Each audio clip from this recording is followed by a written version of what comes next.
Genesis 1. In the beginning, God created the heavens and the earth.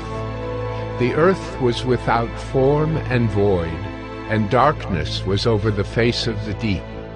And the Spirit of God was hovering over the face of the waters. And God said, "Let there be light." And there was light. And God saw that the light was good, and God separated the light from the darkness. God called the light day, and the darkness he called night. And there was evening, and there was morning the first day. And God said, "Let there be an expanse in the midst of the waters, and let it separate the waters from the waters." And God made the expanse, and separated the waters that were under the expanse from the waters that were above the expanse. And it was so. And God called the expanse heaven. And there was evening, and there was morning the second day. And God said, "Let the waters under the heavens be gathered together into one place, and let the dry land appear." And it was so. God called the dry land earth, and the waters that were gathered together he called seas. And God saw that it was good. And God said, "Let the earth sprout vegetation, plants yielding seed, and fruit trees bearing fruit in which is their seed, each according to its kind on the earth." And it was so. The earth brought forth vegetation, plants yielding seed according to their own kinds, and trees bearing fruit in which is their seed, each according to its kind. And God saw that it was good. And there was evening, and there was morning the third day. And God said, "Let there be lights in the expanse of the heavens to separate the day from the night, and let them be for signs and for seasons and for days and years. And let them be lights in the expanse of the heavens to give light upon the earth." And it was so. And God made the two great lights, the greater light to rule the day, and the lesser light to rule the night, and the stars. And God set them in the expanse of the heavens to give light on the earth, to rule over the day and over the night, and to separate the light from the darkness. And God saw that it was good. And there was evening, and there was morning the fourth day. And God said, "Let the waters swarm with swarms of living creatures, and let birds fly above the earth across the expanse of the heavens." So God created the great sea creatures, and every living creature that moves, with which the waters swarm according to their kinds, and every winged bird according to its kind. And God saw that it was good. And God blessed them, saying, "Be fruitful, and multiply, and fill the waters in the seas, and let birds multiply on the earth." And there was evening, and there was morning the fifth day. And God said, "Let the earth bring forth living creatures according to their kinds, livestock and creeping things, and beasts of the earth according to their kinds." And it was so. And God made the beasts of the earth according to their kinds, and the livestock according to their kinds, and everything that creeps on the ground according to its kind. And God saw that it was good. Then God said, "Let us make man in our image, after our likeness, and let them have dominion over the fish of the sea, and over the birds of the heavens, and over the livestock, and over all the earth, and over every creeping thing that creeps on the earth." So God created man in his own image. In the image of God he created him. Male and female he created them. And God blessed them. And God said to them, "Be fruitful and multiply, and fill the earth and subdue it, and have dominion over the fish of the sea, and over the birds of the heavens, and over every living thing that moves on the earth. And God said, Behold, I have given you every plant yielding seed that is on the face of all the earth, and every tree with seed in its fruit. You shall have them for food. And to every beast of the earth, and to every bird of the heavens, and to everything that creeps on the earth, everything that has the breath of life, I have given every green plant for food. And it was so. And God saw everything that he had made, and behold, it was very good. And there was evening, and there was morning, the sixth day.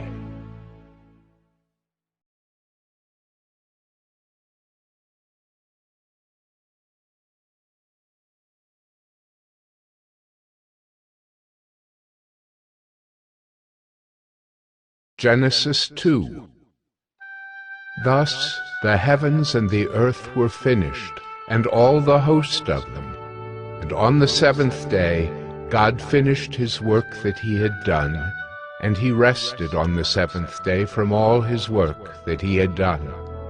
So God blessed the seventh day, and made it holy, because on it God rested from all his work that he had done in creation. These are the generations of the heavens and the earth when they were created, in the day that the Lord God made the earth and the heavens, when no bush of the field was yet in the land, and no small plant of the field had yet sprung up, for the Lord God had not caused it to rain on the land, and there was no man to work the ground. And a mist was going up from the land, and was watering the whole face of the ground. Then the Lord God formed the man of dust from the ground, and breathed into his nostrils the breath of life, and the man became a living creature. And the Lord God planted a garden in Eden, in the east, and there he put the man whom he had formed. And out of the ground the Lord God made to spring up every tree that is pleasant to the sight and good for food. The tree of life was in the midst of the garden, and the tree of the knowledge of good and evil. A river flowed out of Eden to water the garden, and there it divided and became 4 rivers. The name of the first is the Pishon. It is the one that flowed around the whole land of Havilah, where there is gold. And the gold of that land is good. Bdellium and onyx stone are there. The name of the second river is the Gihon. It is the one that flowed around the whole land of Cush. And the name of the third river is the Tigris, which flows east of Assyria. And the fourth river is the Euphrates. The Lord God took the man and put him in the Garden of Eden to work it and keep it. And the Lord God commanded the man, saying, You may surely eat of every tree of the garden, but of the tree of the knowledge of good and evil you shall not eat, for in the day that you eat of it you shall surely die. Then the Lord God said, It is not good that the man should be alone. I will make him a helper fit for him. Now out of the ground the Lord God had formed every beast of the field and every bird of the heavens, and brought them to the man, to see what he would call them. And whatever the man called every living creature, that was its name. The man gave names to all livestock, and to the birds of the heavens, and to every beast of the field. But for Adam there was not found a helper fit for him. So the Lord God caused a deep sleep to fall upon the man, and while he slept took one of his ribs and closed up its place with flesh. And the rib that the Lord God had taken from the man he made into a woman, and brought her to the man. Then the man said, This at last is bone of my bones, and flesh of my flesh. She shall be called woman, because she was taken out of man. Therefore A man shall leave his father and his mother, and hold fast to his wife, and they shall become one flesh. And the man and his wife were both naked, and were not ashamed.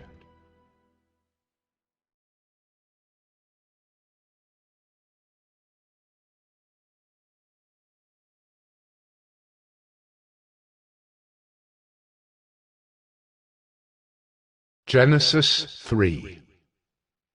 Now the serpent was more crafty than any other beast of the field that the Lord God had made.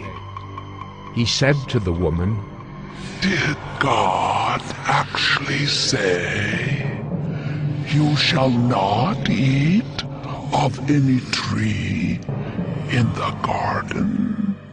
And the woman said to the serpent, We may eat of the fruit of the trees in the garden, but God said, You shall not eat of the fruit of the tree that is in the midst of the garden, neither shall you touch it, lest you die.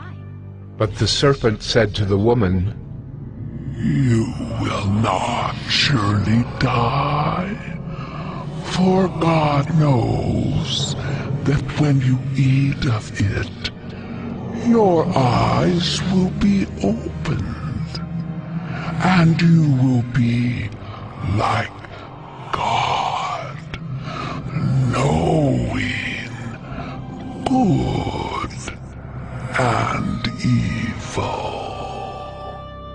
So when the woman saw that the tree was good for food, and that it was a delight to the eyes, and that the tree was to be desired to make one wise, she took of its fruit and ate. And she also gave some to her husband who was with her, and he ate. Then the eyes of both were opened, and they knew that they were naked. And they sewed fig leaves together, and made themselves loincloths. And they heard the sound of the Lord God walking in the garden in the cool of the day. And the man and his wife hid themselves from the presence of the Lord God among the trees of the garden. But the Lord God called to the man and said to him, Where are you? And he said, I heard the sound of you in the garden, and I was afraid, because I was naked, and I hid myself. He said, Who told you that you were naked? Have you eaten of the tree of which I commanded you not to eat? The man said, The woman whom you gave to be with me, she gave me fruit of the tree, and I ate. Then the Lord God said to the woman, What is this that you have done? The woman said, The serpent deceived me, and I ate. The Lord God said to the serpent, Because you have done this, cursed are you above all livestock, and above all beasts of the field. On your belly you shall go, and dust you shall eat all the days of your life. I will put enmity between you and the woman, and between your offspring and her offspring. He shall bruise your head, and you shall bruise his heel. To the woman he said, I will surely multiply your pain in childbearing. In pain you shall bring forth children. Your desire shall be for your husband, and he shall rule over you. And to Adam he said, Because you have listened to the voice of your wife, and have eaten of the tree of which I commanded you, you shall not eat of it. Cursed is the ground because of you. In pain you shall eat of it all the days of your life. Thorns and thistles it shall bring forth for you, and you shall eat the plants of the field. By the sweat of your face you shall eat bread, till you return to the ground, for out of it you were taken. For you are dust, and to dust you shall return. The man called his wife's name Eve, because she was the mother of all living.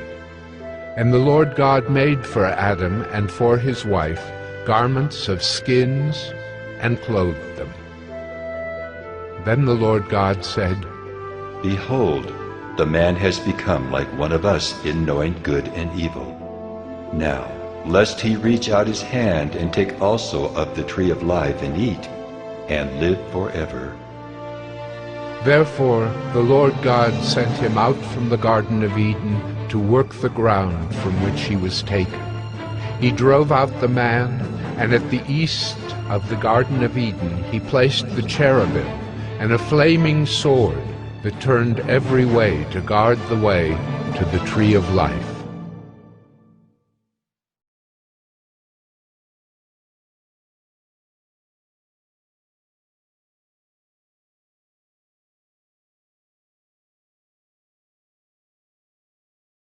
Genesis 4. Now Adam knew Eve, his wife, and she conceived and bore Cain, saying, I have gotten a man with the help of the Lord. And again she bore his brother Abel. Now Abel was a keeper of sheep, and Cain a worker of the ground. In the course of time, Cain brought to the Lord an offering of the fruit of the ground. And Abel also brought of the firstborn of his flock and of their fat portions. And the Lord had regard for Abel and his offering, but for Cain and his offering he had no regard. So Cain was very angry, and his face fell. The Lord said to Cain, Why are you angry? And why has your face fallen? If you do well, will you not be accepted? And if you do not do well, sin is crouching at the door. Its desire is for you, but you must rule over it. Cain spoke to Abel his brother, and when they were in the field, Cain rose up against his brother Abel and killed him. Then the Lord said to Cain, Where is Abel, your brother? He said, I do not know. Am I my brother's keeper? And the Lord said, What have you done? The voice of your brother's blood is crying to me from the ground. And now you are cursed from the ground, which has opened its mouth to receive your brother's blood from your hand. When you work the ground, it shall no longer yield to you its strength. You shall be a fugitive and a wanderer on the earth. Cain said to the Lord, My punishment is greater than I can bear. Behold, you have driven me today away from the ground, and from your face I shall be hidden. I shall be a fugitive and a wanderer on the earth, and whoever finds me will kill me. Then the Lord said to him, Not so. If anyone kills Cain, vengeance shall be taken on him sevenfold. And the Lord put a mark on Cain, lest any who found him should attack him. Then Cain went away from the presence of the Lord, and settled in the land of Nod, east of Eden. Cain knew his wife, and she conceived and bore Enoch. When he built a city, he called the name of the city after the name of his son, Enoch. To Enoch was born Irad, and Irad fathered Mehujael, and Mehujael fathered Methushael, and Methushael fathered Lamech. And Lamech took 2 wives.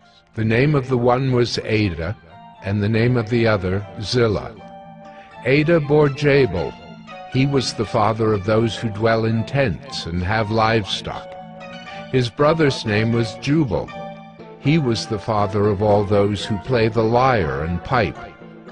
Zillah also bore Tubal-Cain. He was the forger of all instruments of bronze and iron. The sister of Tubal-Cain was Naamah. Lamech said to his wives, Ada and Zillah, hear my voice. You wives of Lamech, listen to what I say. I have killed a man for wounding me, a young man for striking me. If Cain's revenge is 7-fold, then Lamech's is 77-fold. And Adam knew his wife again, and she bore a son and called his name Seth, for she said, God has appointed for me another offspring instead of Abel, for Cain killed him.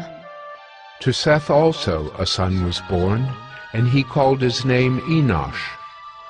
At that time people began to call upon the name of the Lord.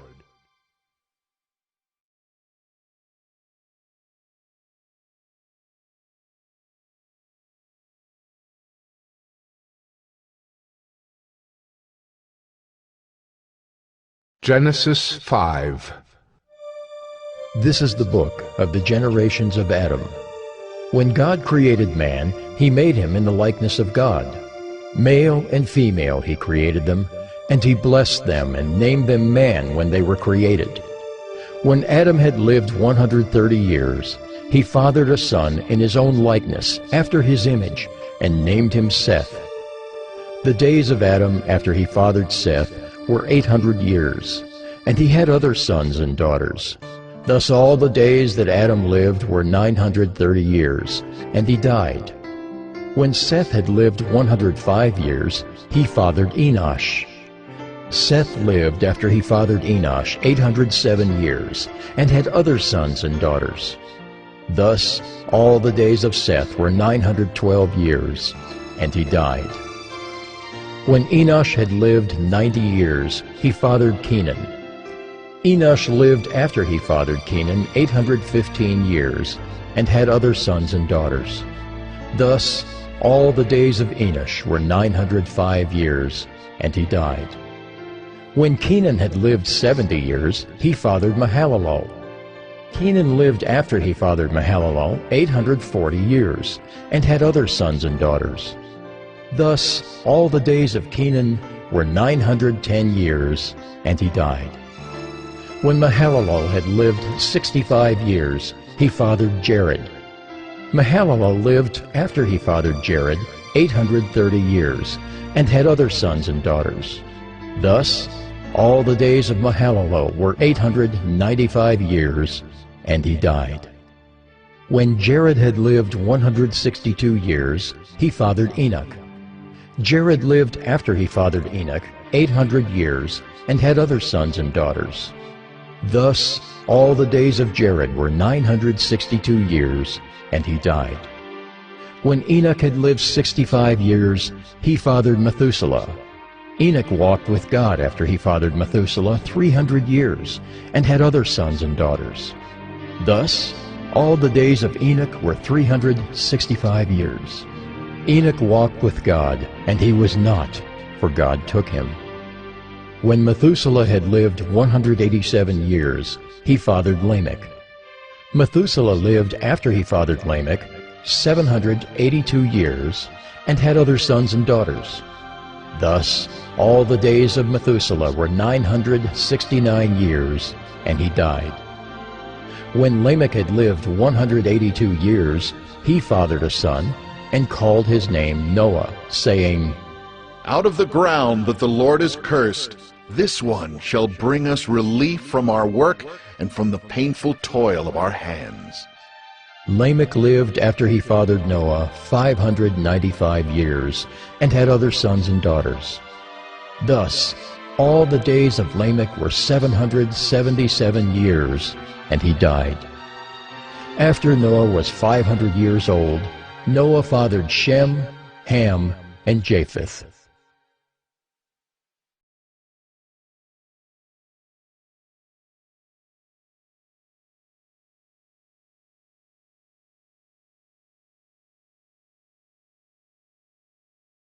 Genesis 6. When man began to multiply on the face of the land, and daughters were born to them, the sons of God saw that the daughters of man were attractive, and they took as their wives any they chose. Then the Lord said, My spirit shall not abide in man forever, for he is flesh. His days shall be 120 years. The Nephilim were on the earth in those days, and also afterward, when the sons of God came into the daughters of man, and they bore children to them. These were the mighty men who were of old, the men of renown. The Lord saw that the wickedness of man was great in the earth, and that every intention of the thoughts of his heart was only evil continually. And the Lord was sorry that he had made man on the earth, and it grieved him to his heart. So the Lord said, I will blot out man whom I have created from the face of the land, man and animals and creeping things and birds of the heavens, for I am sorry that I have made them. But Noah found favor in the eyes of the Lord. These are the generations of Noah. Noah was a righteous man, blameless in his generation. Noah walked with God. And Noah had 3 sons, Shem, Ham, and Japheth. Now the earth was corrupt in God's sight, and the earth was filled with violence. And God saw the earth, and behold, it was corrupt, for all flesh had corrupted their way on the earth. And God said to Noah, I have determined to make an end of all flesh, for the earth is filled with violence through them. Behold, I will destroy them with the earth. Make yourself an ark of gopher wood. Make rooms in the ark, and cover it inside and out with pitch. This is how you are to make it. The length of the ark, 300 cubits. Its breadth, 50 cubits. And its height, 30 cubits. Make a roof of the ark, and finish it to a cubit above, and set the door of the ark in its side. Make it with lower, second, and third decks. For behold, I will bring a flood of waters upon the earth, to destroy all flesh in which is the breath of life under heaven. Everything that is on the earth shall die. But I will establish my covenant with you, and you shall come into the ark, you, your sons, your wife, and your sons' wives with you. And of every living thing of all flesh, you shall bring 2 of every sort into the ark to keep them alive with you. They shall be male and female, of the birds according to their kinds, and of the animals according to their kinds, of every creeping thing of the ground according to its kind. 2 of every sort shall come in to you to keep them alive. Also take with you every sort of food that is eaten, and store it up. It shall serve as food for you and for them. Noah did this. He did all that God commanded him.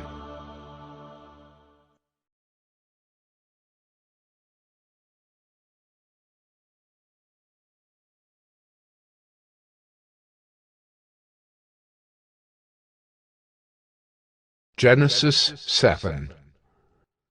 Then the Lord said to Noah, Go into the ark, you and all your household, for I have seen that you are righteous before me in this generation. Take with you 7 pairs of all clean animals, the male and his mate, and a pair of the animals that are not clean, the male and his mate, and 7 pairs of the birds of the heavens also, male and female, to keep their offspring alive on the face of all the earth. For in 7 days I will send rain on the earth 40 days and 40 nights. And every living thing that I have made I will blot out from the face of the ground. And Noah did all that the Lord had commanded him. Noah was 600 years old when the flood of waters came upon the earth. And Noah and his sons and his wife and his sons' wives with him went into the ark to escape the waters of the flood. Of clean animals and of animals that are not clean, and of birds, and of everything that creeps on the ground, 2 and 2, male and female, went into the ark with Noah, as God had commanded Noah. And after 7 days the waters of the flood came upon the earth. In the 600th year of Noah's life, in the 2nd month, on the 17th day of the month, on that day all the fountains of the great deep burst forth, and the windows of the heavens were opened, and rain fell upon the earth 40 days and 40 nights. On the very same day Noah and his sons, Shem and Ham and Japheth, and Noah's wife and the 3 wives of his sons with them, entered the ark, they and every beast according to its kind, and all the livestock according to their kinds, and every creeping thing that creeps on the earth according to its kind, and every bird according to its kind, every winged creature. They went into the ark with Noah, 2 and 2 of all flesh in which there was the breath of life. And those that entered, male and female of all flesh, went in as God had commanded him, and the Lord shut him in. The flood continued 40 days on the earth. The waters increased and bore up the ark, and it rose high above the earth. The waters prevailed and increased greatly on the earth, and the ark floated on the face of the waters. And the waters prevailed so mightily on the earth that all the high mountains under the whole heaven were covered. The waters prevailed above the mountains, covering them 15 cubits deep. And all flesh died that moved on the earth, birds, livestock, beasts, all swarming creatures that swarm on the earth, and all mankind. Everything on the dry land in whose nostrils was the breath of life died. He blotted out every living thing that was on the face of the ground, man and animals and creeping things and birds of the heavens. They were blotted out from the earth. Only Noah was left, and those who were with him in the ark. And the waters prevailed on the earth 150 days.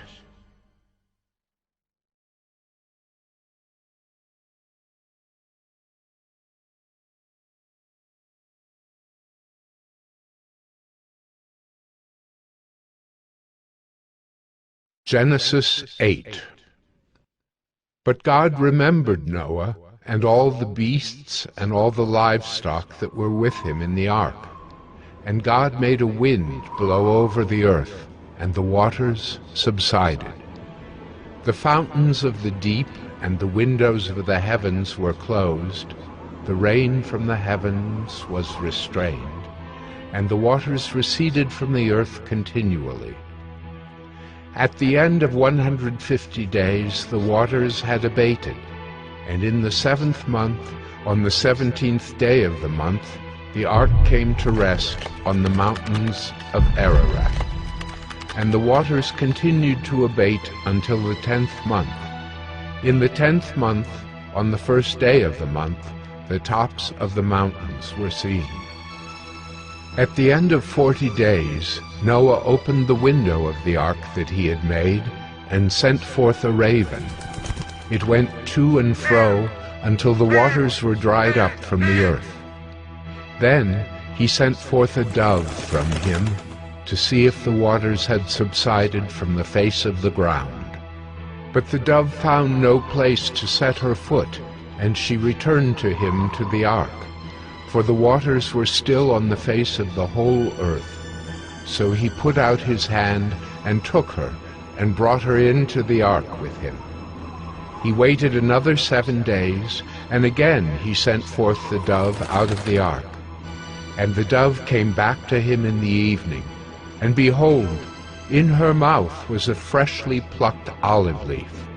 So Noah knew that the waters had subsided from the earth. Then he waited another 7 days, and sent forth the dove, and she did not return to him any more. In the 601st year, in the 1st month, the 1st day of the month, the waters were dried from off the earth. And Noah removed the covering of the ark, and looked, and behold, the face of the ground was dry. In the 2nd month, on the 27th day of the month, the earth had dried out. Then God said to Noah, Go out from the ark, you and your wife and your sons and your sons' wives with you. Bring out with you every living thing that is with you of all flesh, birds and animals, and every creeping thing that creeps on the earth, that they may swarm on the earth and be fruitful and multiply on the earth. So Noah went out, and his sons and his wife and his sons' wives with him, every beast every creeping thing and every bird, everything that moves on the earth, went out by families from the ark. Then Noah built an altar to the Lord, and took some of every clean animal and some of every clean bird, and offered burnt offerings on the altar. And when the Lord smelled the pleasing aroma, the Lord said in his heart, I will never again curse the ground because of man, for the intention of man's heart is evil from his youth. Neither will I ever again strike down every living creature as I have done. While the earth remains, seedtime and harvest, cold and heat, summer and winter, day and night shall not cease.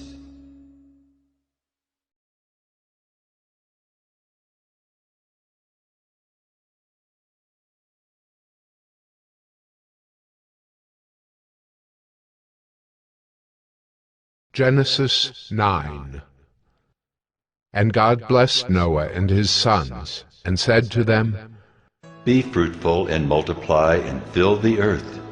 The fear of you and the dread of you shall be upon every beast of the earth, and upon every bird of the heavens, upon everything that creeps on the ground, and all the fish of the sea.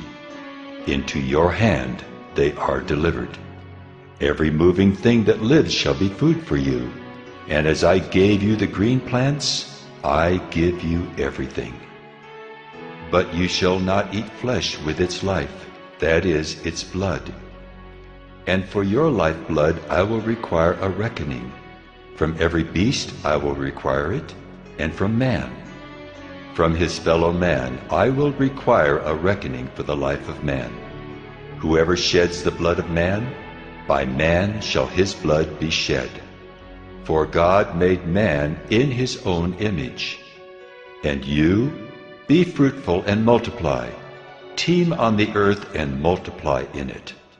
Then God said to Noah and to his sons with him, Behold, I establish my covenant with you and your offspring after you, and with every living creature that is with you, the birds, the livestock, and every beast of the earth with you. As many as came out of the ark, it is for every beast of the earth.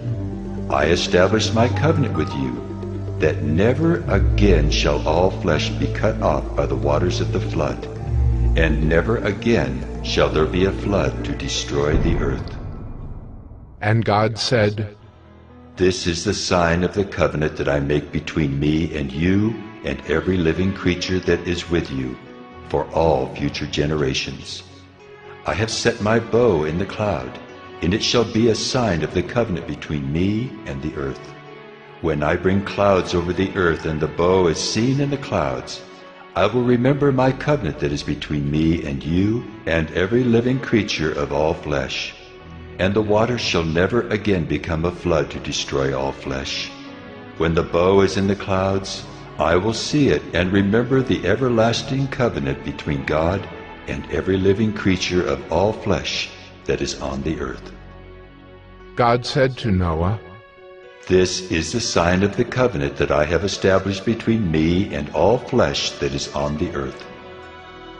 The sons of Noah who went forth from the ark were Shem, Ham, and Japheth. Ham was the father of Canaan.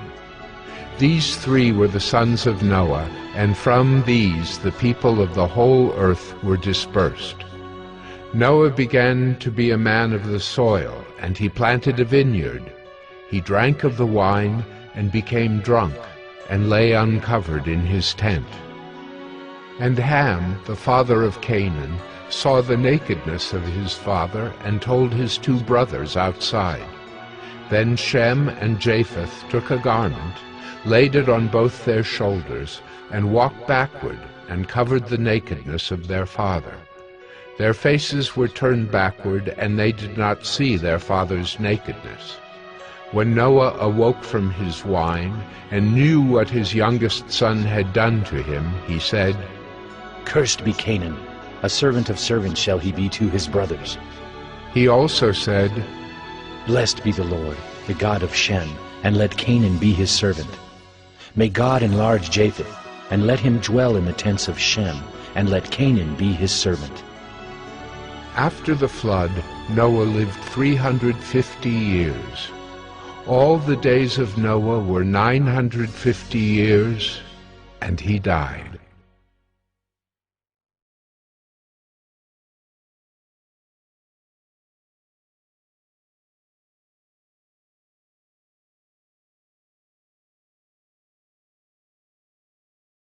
Genesis 10.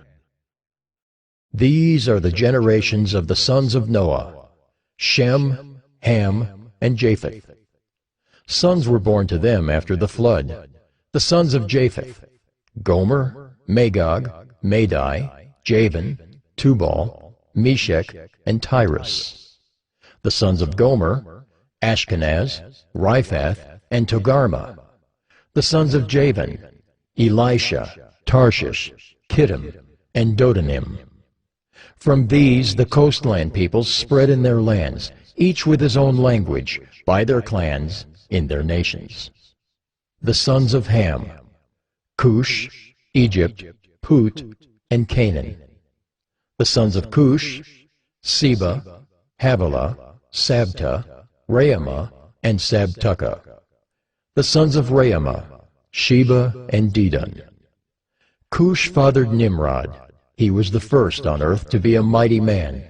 He was a mighty hunter before the Lord. Therefore it is said, like Nimrod, a mighty hunter before the Lord. The beginning of his kingdom was Babel, Erech, Akkad, and Calneh in the land of Shinar. From that land he went into Assyria and built Nineveh, Rehoboth-ir, Calah, and Resen between Nineveh and Calah, that is, the great city. Egypt fathered Ludim, Anamim, Lehabim, Naphtahim, Pathrusim, Caslahim, from whom the Philistines came, and Caphtorim.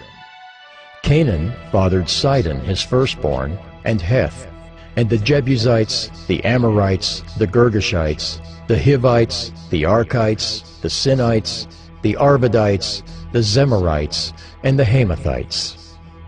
Afterward, the clans of the Canaanites dispersed, and the territory of the Canaanites extended from Sidon in the direction of Gerar as far as Gaza, and in the direction of Sodom, Gomorrah, Admah, and Zeboiim, as far as Lasha. These are the sons of Ham by their clans, their languages, their lands, and their nations. To Shem also, the father of all the children of Eber, the elder brother of Japheth, children were born. The sons of Shem: Elam, Asher, Arpachshad, Lud, and Aram. The sons of Aram: Uz, Hul, Gether, and Mash. Arpachshad fathered Shelah, and Shelah fathered Eber. To Eber were born two sons. The name of the one was Peleg, for in his days the earth was divided, and his brother's name was Joktan. Joktan fathered Almodad, Sheleph, Hazarmaveth, Jerah, Hadoram, Uzal, Diklah, Obal, Abimiel, Sheba, Ophir, Havilah, and Jobab. All these were the sons of Joktan. The territory in which they live extended from Mesha in the direction of Sephar to the hill country of the east. These are the sons of Shem by their clans, their languages, their lands, and their nations. These are the clans of the sons of Noah, according to their genealogies, in their nations. And from these the nations spread abroad on the earth after the flood.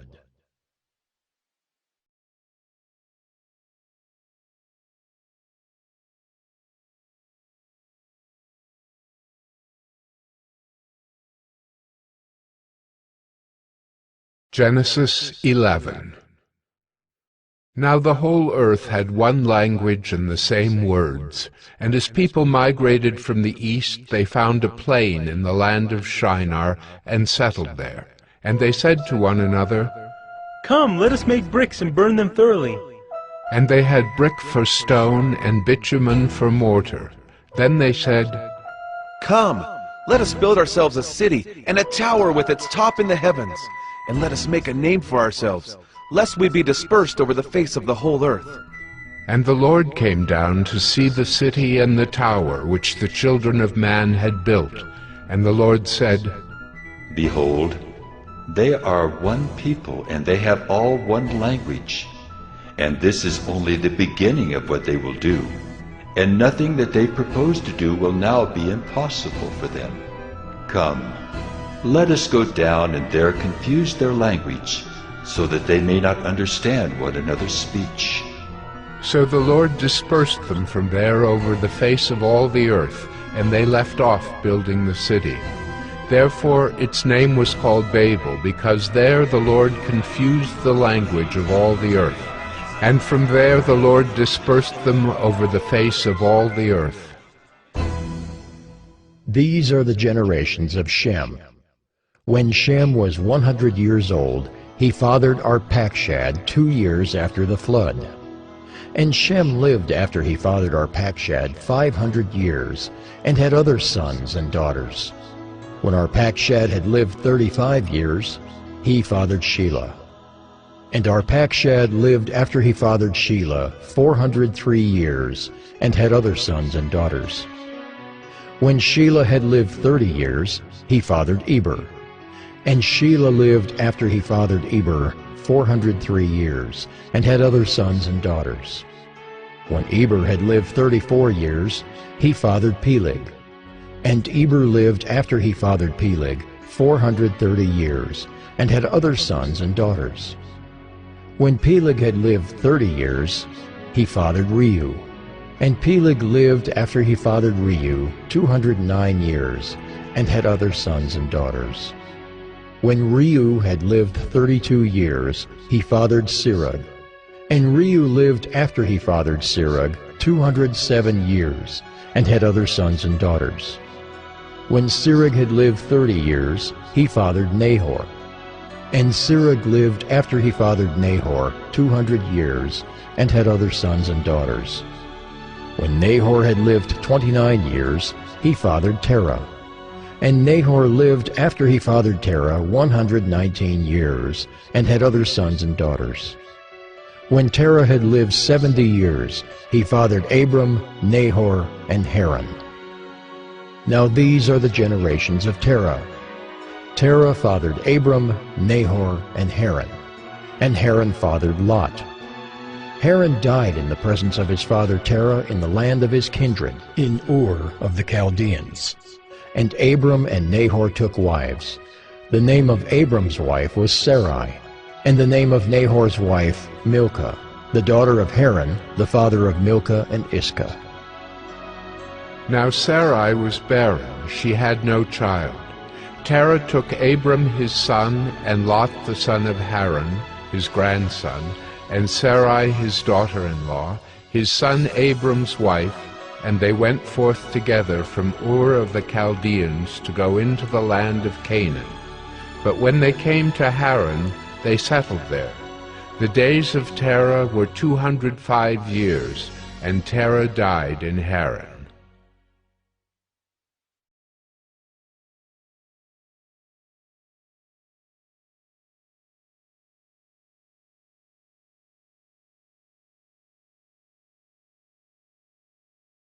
Genesis 12. Now the Lord said to Abram, Go from your country and your kindred and your father's house to the land that I will show you. And I will make of you a great nation, and I will bless you and make your name great, so that you will be a blessing. I will bless those who bless you, and him who dishonors you I will curse. And in you all the families of the earth shall be blessed. So Abram went as the Lord had told him, and Lot went with him. Abram was 75 years old when he departed from Haran.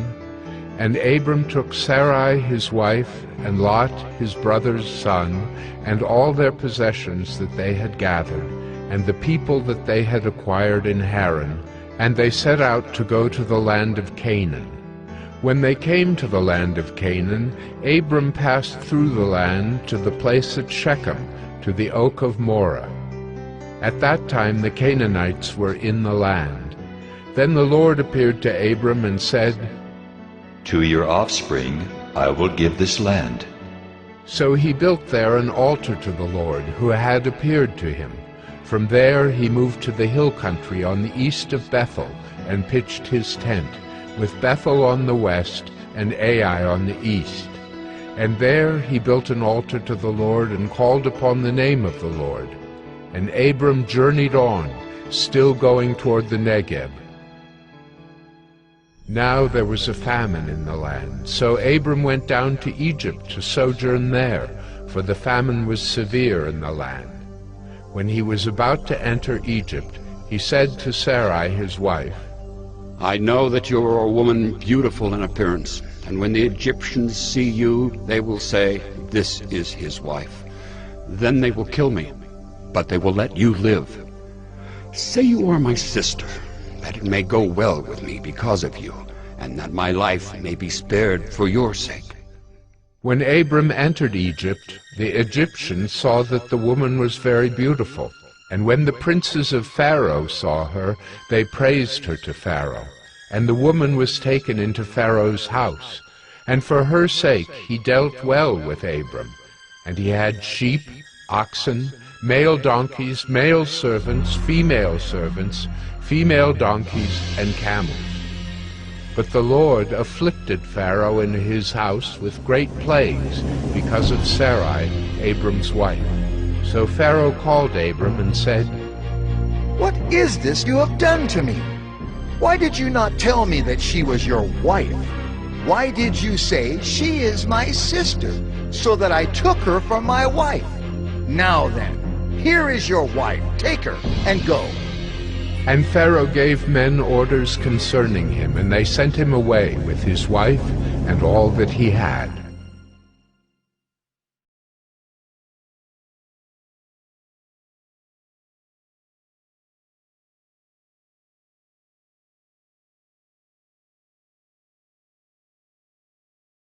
Genesis 13.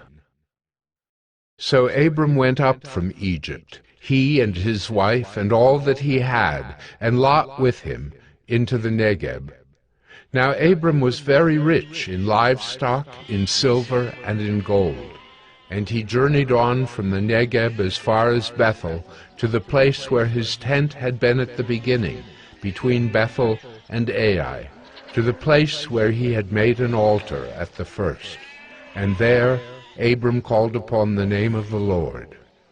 And Lot, who went with Abram, also had flocks and herds and tents, so that the land could not support both of them dwelling together, for their possessions were so great that they could not dwell together. And there was strife between the herdsmen of Abram's livestock and the herdsmen of Lot's livestock. At that time the Canaanites and the Perizzites were dwelling in the land. Then Abram said to Lot, Let there be no strife between you and me, between your herdsmen and my herdsmen, for we are kinsmen. Is not the whole land before you? Separate yourself from me. If you take the left hand, then I will go to the right. Or if you take the right hand, then I will go to the left. And Lot lifted up his eyes, and saw that the Jordan Valley was well watered everywhere, like the garden of the Lord, like the land of Egypt, in the direction of Zoar. This was before the Lord destroyed Sodom and Gomorrah. So Lot chose for himself all the Jordan Valley, and Lot journeyed east. Thus they separated from each other. Abram settled in the land of Canaan, while Lot settled among the cities of the valley, and moved his tent as far as Sodom. Now the men of Sodom were wicked, great sinners against the Lord. The Lord said to Abram, after Lot had separated from him, Lift up your eyes and look from the place where you are, northward and southward and eastward and westward. For all the land that you see I will give to you and to your offspring forever. I will make your offspring as the dust of the earth, so that if one can count the dust of the earth, your offspring also can be counted. Arise, walk through the length and the breadth of the land, for I will give it to you. So Abram moved his tent, and came and settled by the oaks of Mamre, which are at Hebron, and there he built an altar to the Lord.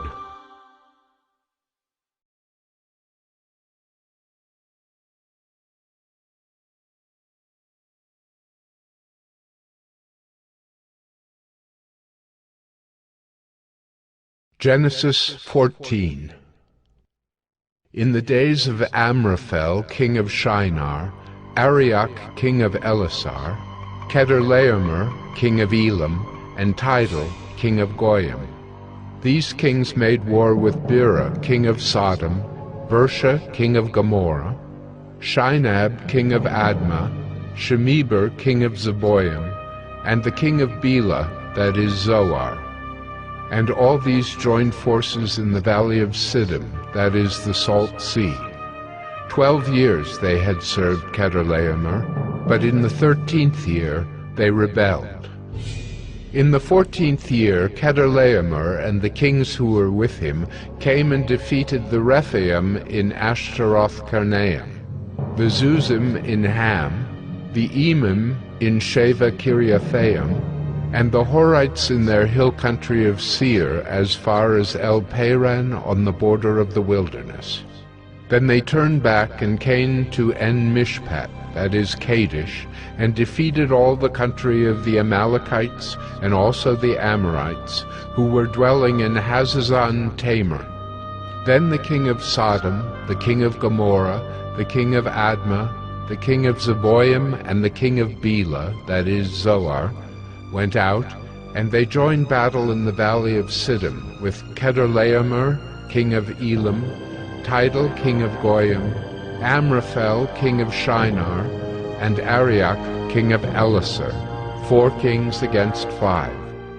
Now the valley of Siddim was full of bitumen pits, and as the kings of Sodom and Gomorrah fled, some fell into them, and the rest fled to the hill country. So the enemy took all the possessions of Sodom and Gomorrah, and all their provisions, and went their way.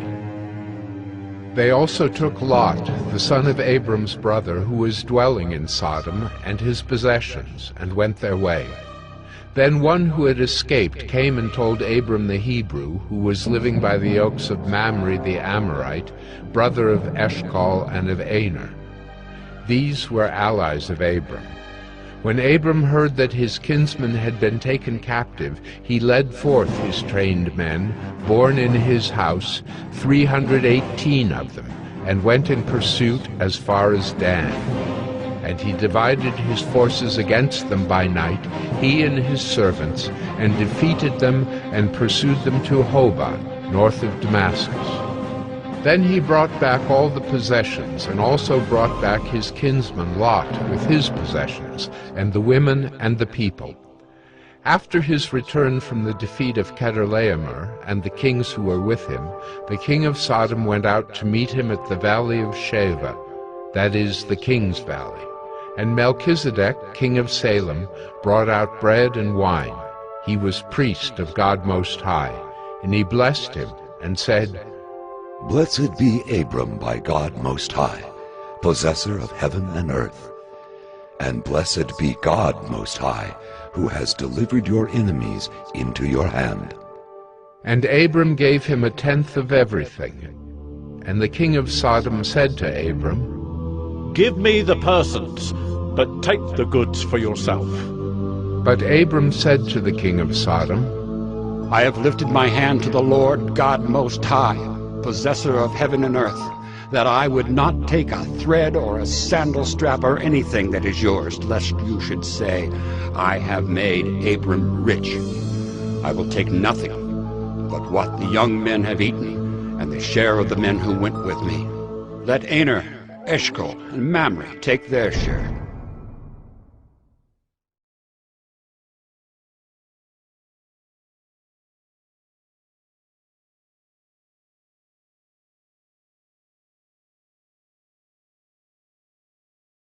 Genesis 15. After these things the word of the Lord came to Abram in a vision. Fear not, Abram. I am your shield. Your reward shall be very great. But Abram said, O Lord God, what will you give me, for I continue childless, and the heir of my house is Eliezer of Damascus? And Abram said, Behold, you have given me no offspring, and a member of my household will be my heir. And behold, the word of the Lord came to him. This man shall not be your heir. Your very own son shall be your heir. And he brought him outside and said, Look toward heaven, and number the stars, if you are able to number them. Then he said to him, So shall your offspring be. And he believed the Lord, and he counted it to him as righteousness. And he said to him, I am the Lord who brought you out from Ur of the Chaldeans, to give you this land to possess. But he said, O Lord God, how am I to know that I shall possess it? He said to him, Bring me a heifer 3 years old, a female goat 3 years old, a ram 3 years old, a turtle dove, and a young pigeon. And he brought him all these, cut them in half, and laid each half over against the other. But he did not cut the birds in half. And when birds of prey came down on the carcasses, Abram drove them away. As the sun was going down, a deep sleep fell on Abram, and behold, dreadful and great darkness fell upon him. Then the Lord said to Abram, Know for certain that your offspring will be sojourners in a land that is not theirs, and will be servants there, and they will be afflicted for 400 years. But I will bring judgment on the nation that they serve, and afterward they shall come out with great possessions. As for yourself, you shall go to your fathers in peace. You shall be buried in a good old age. And they shall come back here in the 4th generation, for the iniquity of the Amorites is not yet complete. When the sun had gone down and it was dark, behold, a smoking fire pot and a flaming torch passed between these pieces.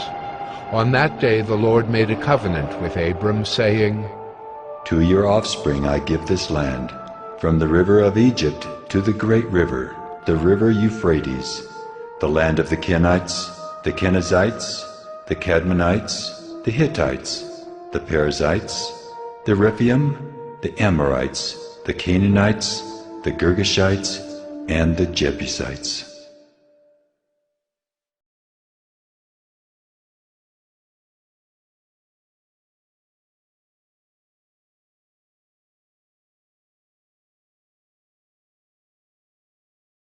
Genesis 16. Now Sarai, Abram's wife, had borne him no children. She had a female Egyptian servant whose name was Hagar. And Sarai said to Abram, Behold now, the Lord has prevented me from bearing children. Go into my servant. It may be that I shall obtain children by her. And Abram listened to the voice of Sarai. So after Abram had lived 10 years in the land of Canaan, Sarai, Abram's wife, took Hagar the Egyptian her servant, and gave her to Abram her husband as a wife. And he went in to Hagar, and she conceived. And when she saw that she had conceived, she looked with contempt on her mistress. And Sarai said to Abram, May the wrong done to me be on you. I gave my servant to your embrace, and when she saw that she had conceived, she looked on me with contempt. May the Lord judge between you and me. But Abram said to Sarai, Behold, your servant is in your power. Do to her as you please. Then Sarai dealt harshly with her, and she fled from her. The angel of the Lord found her by a spring of water in the wilderness, the spring on the way to Shur. And he said, Hagar, servant of Sarai, where have you come from, and where are you going? She said, I am fleeing from my mistress, Sarai. The angel of the Lord said to her, Return to your mistress and submit to her. The angel of the Lord also said to her, I will surely multiply your offspring, so that they cannot be numbered for multitude. And the angel of the Lord said to her, Behold, you are pregnant and shall bear a son. You shall call his name Ishmael, because the Lord has listened to your affliction. He shall be a wild donkey of a man, his hand against everyone, and everyone's hand against him, and he shall dwell over against all his kinsmen. So she called the name of the Lord who spoke to her. You are a God of seeing. For she said, Truly, here I have seen him who looks after me. Therefore the well was called Bir Lahairoi. It lies between Kadesh and Bered. And Hagar bore Abram a son, and Abram called the name of his son, whom Hagar bore, Ishmael. Abram was 86 years old when Hagar bore Ishmael to Abram.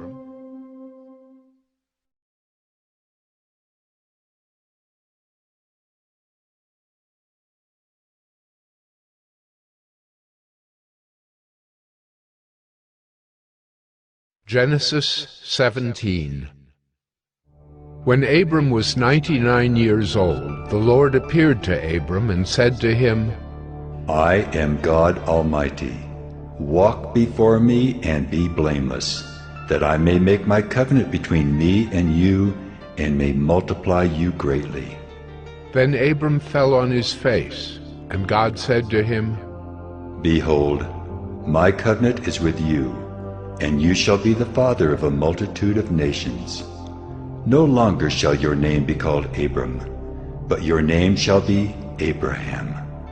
For I have made you the father of a multitude of nations.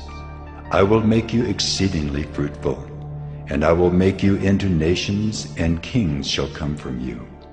And I will establish my covenant between me and you, and your offspring after you, throughout their generations for an everlasting covenant, to be God to you and to your offspring after you. And I will give to you and to your offspring after you the land of your sojournings, all the land of Canaan for an everlasting possession, and I will be their God. And God said to Abraham, As for you, you shall keep my covenant, you and your offspring after you throughout their generations. This is my covenant which you shall keep between me and you and your offspring after you. Every male among you shall be circumcised.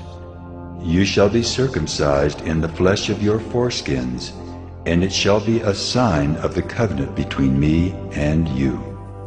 He who is 8 days old among you shall be circumcised, every male throughout your generations, whether born in your house or bought with your money from any foreigner who is not of your offspring.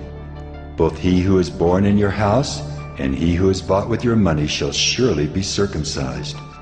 So shall my covenant be in your flesh, an everlasting covenant. Any uncircumcised male who is not circumcised in the flesh of his foreskin shall be cut off from his people. He has broken my covenant. And God said to Abraham, As for Sarai, your wife, you shall not call her name Sarai, but Sarah shall be her name. I will bless her, and moreover, I will give you a son by her. I will bless her, and she shall become nations. Kings of people shall come from her. Then Abraham fell on his face and laughed, and said to himself, Should a child be born to a man who was 100 years old? Shall Sarah, who was 90 years old, bear a child? And Abraham said to God, Oh, that Ishmael might live before you. God said, No, but Sarah your wife shall bear you a son, and you shall call his name Isaac. I will establish my covenant with him as an everlasting covenant for his offspring after him. As for Ishmael, I have heard you. Behold, I have blessed him and will make him fruitful, and multiply him greatly. He shall father 12 princes, and I will make him into a great nation.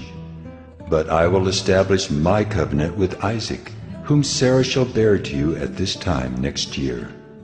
When he had finished talking with him, God went up from Abraham.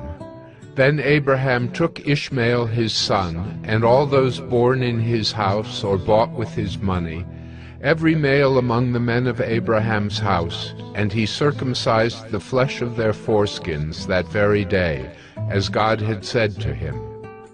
Abraham was 99 years old when he was circumcised in the flesh of his foreskin, and Ishmael his son was 13 years old when he was circumcised in the flesh of his foreskin. That very day Abraham and his son Ishmael were circumcised. And all the men of his house, those born in the house, and those bought with money from a foreigner, were circumcised with him.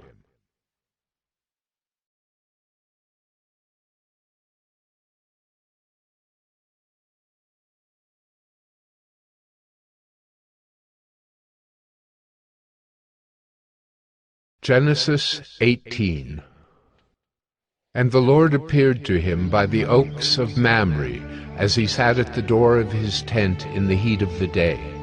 He lifted up his eyes and looked, and behold, 3 men were standing in front of him. When he saw them, he ran from the tent door to meet them, and bowed himself to the earth, and said, O Lord, if I have found favor in your sight, do not pass by your servant. Let a little water be brought, and wash your feet, and rest yourselves under the tree, while I bring a morsel of bread that you may refresh yourselves, and after that you may pass on, since you have come to your servant. So they said, Do as you have said. And Abraham went quickly into the tent to Sarah, and said, Quick, 3 seahs of fine flour, knead it, and make cakes.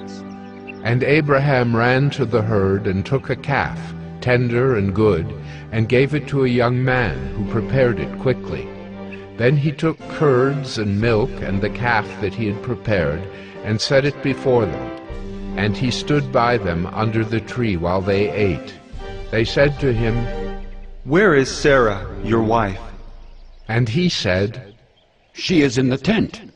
The Lord said, I will surely return to you about this time next year, and Sarah your wife shall have a son. And Sarah was listening at the tent door behind him. Now Abraham and Sarah were old, advanced in years. The way of women had ceased to be with Sarah. So Sarah laughed to herself, saying, After I am worn out and my Lord is old, shall I have pleasure? The Lord said to Abraham, Why did Sarah laugh and say, Shall I indeed bear a child now that I am old? Is anything too hard for the Lord? At the appointed time I will return to you, about this time next year, and Sarah shall have a son. But Sarah denied it, saying, I did not laugh. For she was afraid. He said, No, but you did laugh. Then the men set out from there, and they looked down toward Sodom. And Abraham went with them to set them on their way.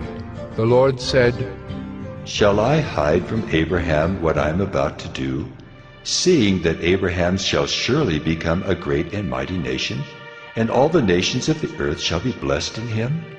For I have chosen him that he may command his children and his household after him, to keep the way of the Lord by doing righteousness and justice, so that the Lord may bring to Abraham what he has promised him. Then the Lord said, Because the outcry against Sodom and Gomorrah is great, and their sin is very grave, I will go down to see whether they have done altogether according to the outcry that has come to me. And if not, I will know. So the men turned from there and went toward Sodom, but Abraham still stood before the Lord. Then Abraham drew near and said, Will you indeed sweep away the righteous with the wicked? Suppose there are 50 righteous within the city. Will you then sweep away the place and not spare it for the 50 righteous who are in it? Far be it from you to do such a thing, to put the righteous to death with the wicked, so that the righteous fare as the wicked. Far be that from you. Shall not the judge of all the earth do what is just? And the Lord said, If I find at Sodom 50 righteous in the city, I will spare the whole place for their sake. Abraham answered and said, Behold, I have undertaken to speak to the Lord, I who am but dust and ashes. Suppose 5 of the 50 righteous are lacking. Will you destroy the whole city for lack of 5? And he said, I will not destroy it if I find 45 there. Again he spoke to him and said, Suppose 40 are found there. He answered, For the sake of 40, I will not do it. Then he said, Oh, let not the Lord be angry, and I will speak. Suppose 30 are found there. He answered, I will not do it if I find 30 there. He said, Behold, I have undertaken to speak to the Lord. Suppose 20 are found there. He answered, For the sake of 20, I will not destroy it. Then he said, Oh, let not the Lord be angry, and I will speak again but this once. Suppose 10 are found there. He answered, For the sake of 10, I will not destroy it. And the Lord went his way when he had finished speaking to Abraham, and Abraham returned to his place.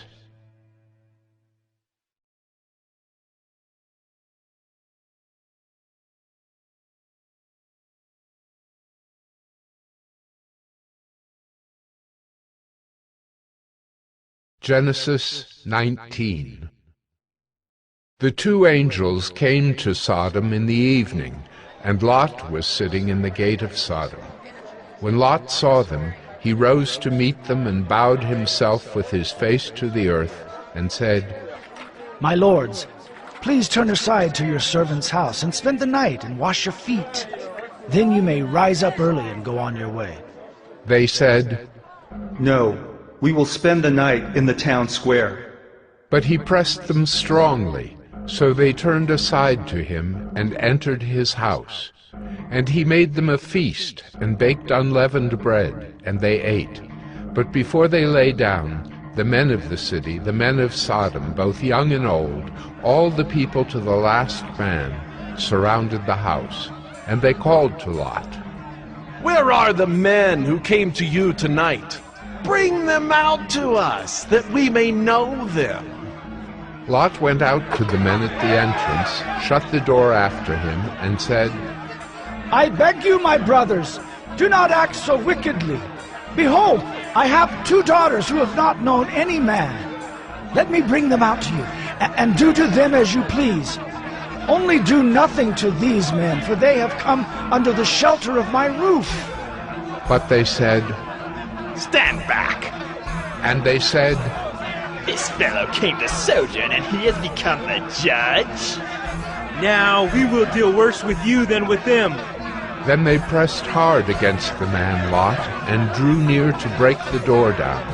But the men reached out their hands, and brought Lot into the house with them, and shut the door. And they struck with blindness the men who were at the entrance of the house, both small and great, so that they wore themselves out, groping for the door. Then the men said to Lot, Have you anyone else here? Sons-in-law, sons, daughters, or anyone you have in the city, bring them out of the place. For we are about to destroy this place, because the outcry against its people has become great before the Lord, and the Lord has sent us to destroy it. So Lot went out and said to his sons-in-law, who were to marry his daughters, Up! Get out of this place, for the Lord is about to destroy the city! But he seemed to his sons-in-law to be jesting. As morning dawned, the angels urged Lot, saying, Up, take your wife and your 2 daughters who are here, lest you be swept away in the punishment of the city. But he lingered. So the men seized him and his wife and his 2 daughters by the hand, the Lord being merciful to him, and they brought him out and set him outside the city. And as they brought them out, one said, Escape for your life. Do not look back or stop anywhere in the valley. Escape to the hills, lest you be swept away. And Lot said to them, Oh no, my lords.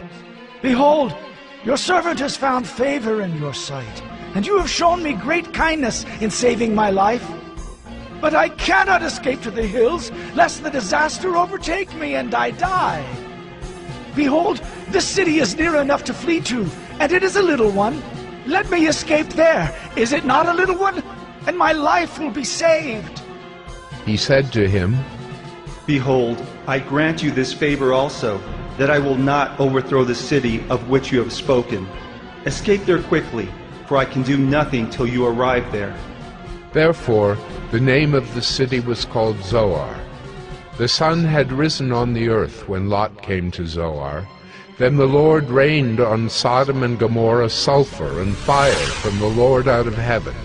And he overthrew those cities, and all the valley, and all the inhabitants of the cities, and what grew on the ground. But Lot's wife, behind him, looked back, and she became a pillar of salt. And Abraham went early in the morning to the place where he had stood before the Lord. And he looked down toward Sodom and Gomorrah, and toward all the land of the valley. And he looked, and behold, the smoke of the land went up like the smoke of a furnace. So it was that when God destroyed the cities of the valley, God remembered Abraham and sent Lot out of the midst of the overthrow when he overthrew the cities in which Lot had lived. Now Lot went up out of Zoar and lived in the hills with his 2 daughters, for he was afraid to live in Zoar. So he lived in a cave with his 2 daughters. And the firstborn said to the younger, Our father is old, and there's not a man on earth to come in to us after the manner of all the earth. Come, let us make our father drink wine, and we will lie with him, that we may preserve offspring from our father. So they made their father drink wine that night, and the firstborn went in and lay with her father. He did not know when she lay down or when she arose. The next day the firstborn said to the younger, Behold, I lay last night with my father. Let us make him drink wine tonight also. Then you go in and lie with him, that we may preserve offspring from our father. So they made their father drink wine that night also. And the younger arose and lay with him, and he did not know when she lay down or when she arose. Thus both the daughters of Lot became pregnant by their father. The firstborn bore a son and called his name Moab. He is the father of the Moabites to this day. The younger also bore a son and called his name Ben-Ammi. He is the father of the Ammonites to this day.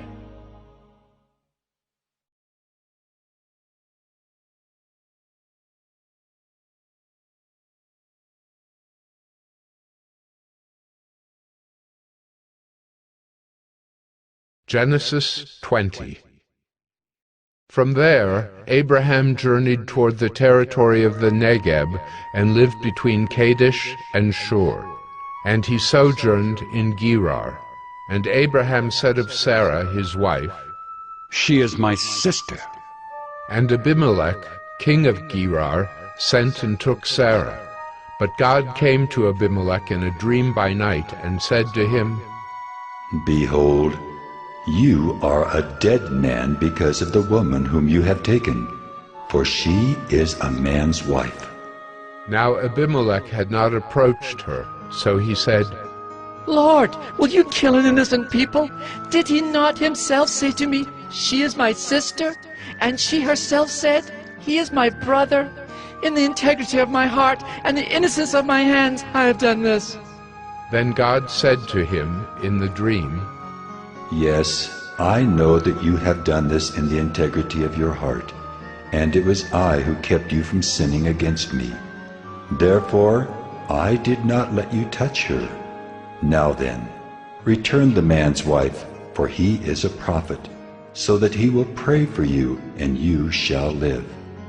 But if you do not return her, know that you shall surely die, you and all who are yours.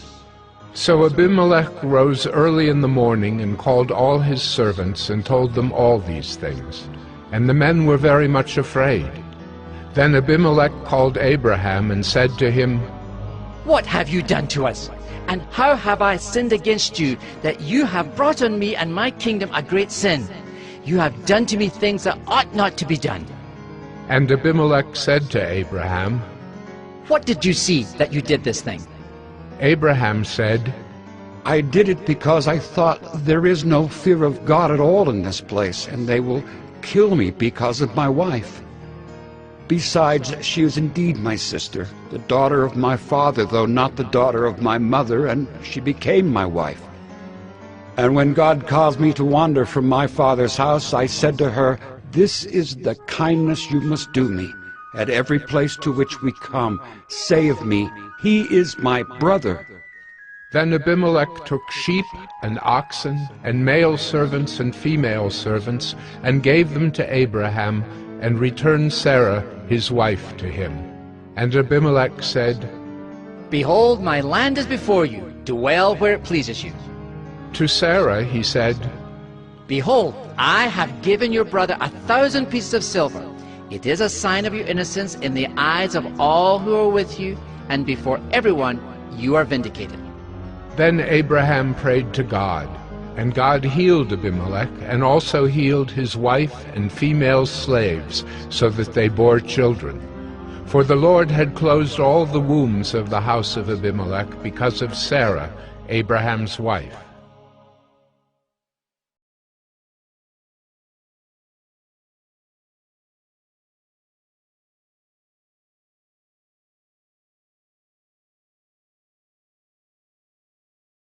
Genesis 21.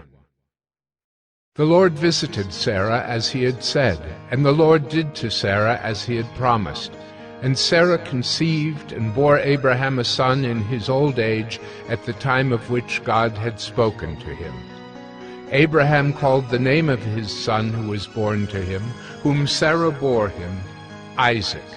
And Abraham circumcised his son Isaac when he was 8 days old, as God had commanded him. Abraham was 100 years old when his son Isaac was born to him, and Sarah said, God has made laughter for me. Everyone who hears will laugh over me. And she said, Who would have said to Abraham that Sarah would nurse children? Yet I have borne him a son in his old age. And the child grew and was weaned. And Abraham made a great feast on the day that Isaac was weaned. But Sarah saw the son of Hagar the Egyptian, whom she had borne to Abraham, laughing. So she said to Abraham, Cast out this slave woman with her son, for the son of this slave woman shall not be heir with my son Isaac. And the thing was very displeasing to Abraham on account of his son. But God said to Abraham, Be not displeased because of the boy and because of your slave woman. Whatever Sarah says to you, do as she tells you, for through Isaac shall your offspring be named. And I will make a nation of the son of the slave woman also, because he is your offspring. So Abraham rose early in the morning, and took bread and a skin of water, and gave it to Hagar, putting it on her shoulder along with the child, and sent her away. And she departed and wandered in the wilderness of Beersheba. When the water in the skin was gone, she put the child under one of the bushes. Then she went and sat down opposite him, a good way off, about the distance of a bow shot.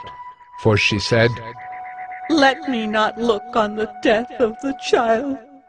And as she sat opposite him, she lifted up her voice and wept.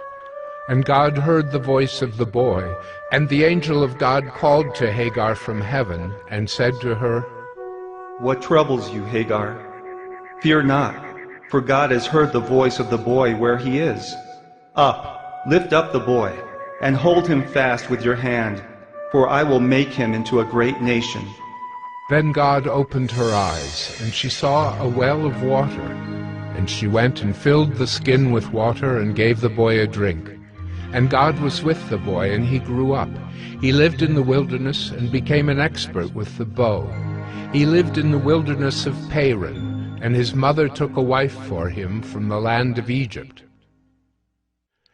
At that time Abimelech and Phicol, the commander of his army, said to Abraham, God is with you in all that you do.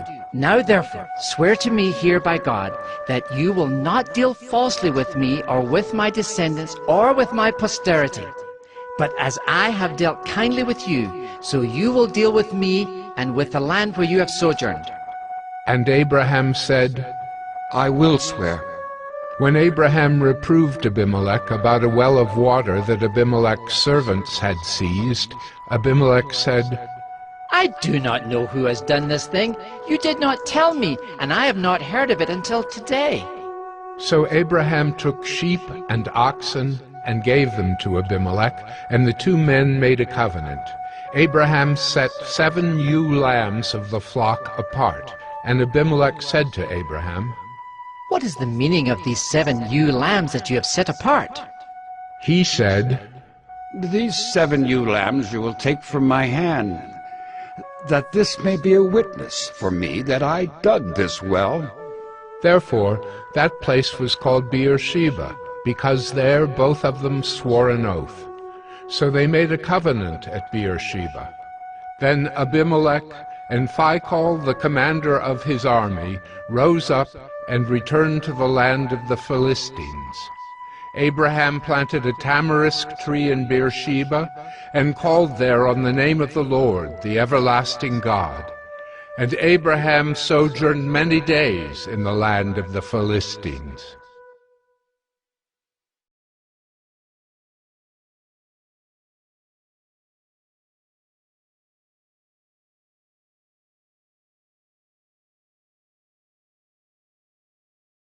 Genesis 22. After these things, God tested Abraham and said to him, Abraham. And he said, Here am I. He said, Take your son, your only son Isaac, whom you love, and go to the land of Moriah, and offer him there as a burnt offering on one of the mountains, of which I shall tell you.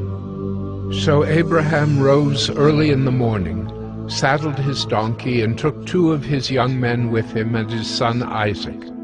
And he cut the wood for the burnt offering, and arose and went to the place of which God had told him. On the 3rd day Abraham lifted up his eyes and saw the place from afar. Then Abraham said to his young men, Stay here with the donkey. I and the boy will go over there and worship and come again to you. And Abraham took the wood of the burnt offering and laid it on Isaac his son. And he took in his hand the fire and the knife. So they went both of them together. And Isaac said to his father Abraham, My father. And he said, Here am I, my son. He said, Behold the fire and the wood, but where is the lamb for a burnt offering? Abraham said, God will provide for himself the lamb for a burnt offering, my son. So they went both of them together. When they came to the place of which God had told him, Abraham built the altar there, and laid the wood in order, and bound Isaac his son, and laid him on the altar on top of the wood. Then Abraham reached out his hand, and took the knife to slaughter his son. But the angel of the Lord called to him from heaven and said, Abraham, Abraham. And he said, Here am I. He said, Do not lay your hand on the boy, or do anything to him, for now I know that you fear God, seeing you have not withheld your son, your only son, from me. And Abraham lifted up his eyes and looked, and behold, behind him was a ram caught in a thicket by his horns. And Abraham went and took the ram and offered it up as a burnt offering instead of his son. So Abraham called the name of that place, The Lord Will Provide. As it is said to this day, On the mount of the Lord it shall be provided. And the angel of the Lord called to Abraham a second time from heaven and said, By myself I have sworn, declares the Lord, because you have done this, and have not withheld your son, your only son. I will surely bless you, and I will surely multiply your offspring as the stars of heaven, and as the sand that is on the seashore. And your offspring shall possess the gate of his enemies. And in your offspring shall all the nations of the earth be blessed, because you have obeyed my voice. So Abraham returned to his young men, and they arose and went together to Beersheba. And Abraham lived at Beersheba. Now after these things it was told to Abraham, Behold, Milcah also has borne children to your brother Nahor. Uz his firstborn, Buz his brother, Kemuel the father of Aram, Kesed, Hazo, Pildash, Jidlaph, and Bethuel. Bethuel fathered Rebekah. These 8 Milcah bore to Nahor, Abraham's brother. Moreover, his concubine, whose name was Reumah, bore Tebah, Gaham, Tahash, and Maacah.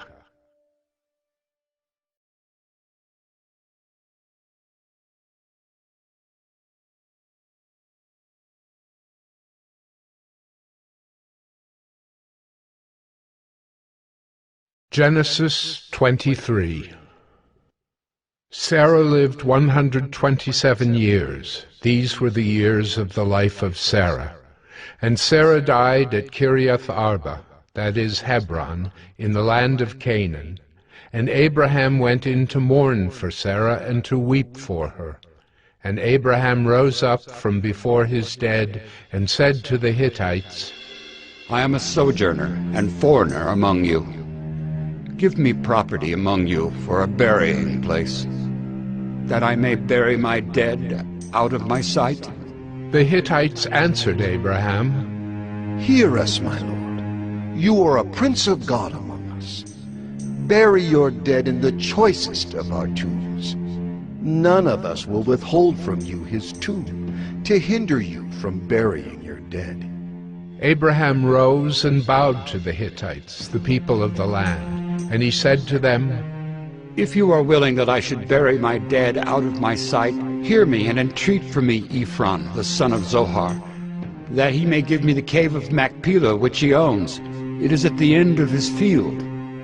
For the full price let him give it to me in your presence as property for a burying place. Now Ephron was sitting among the Hittites, and Ephron the Hittite answered Abraham in the hearing of the Hittites, of all who went in at the gate of his city. No, my lord, hear me. I give you the field, and I give you the cave that is in it. In the sight of the sons of my people I give it to you. Bury your dead. Then Abraham bowed down before the people of the land, and he said to Ephron in the hearing of the people of the land, But if you will, hear me. I give the price of the field. Accept it from me that I may bury my dead there. Ephron answered Abraham, My lord, listen to me.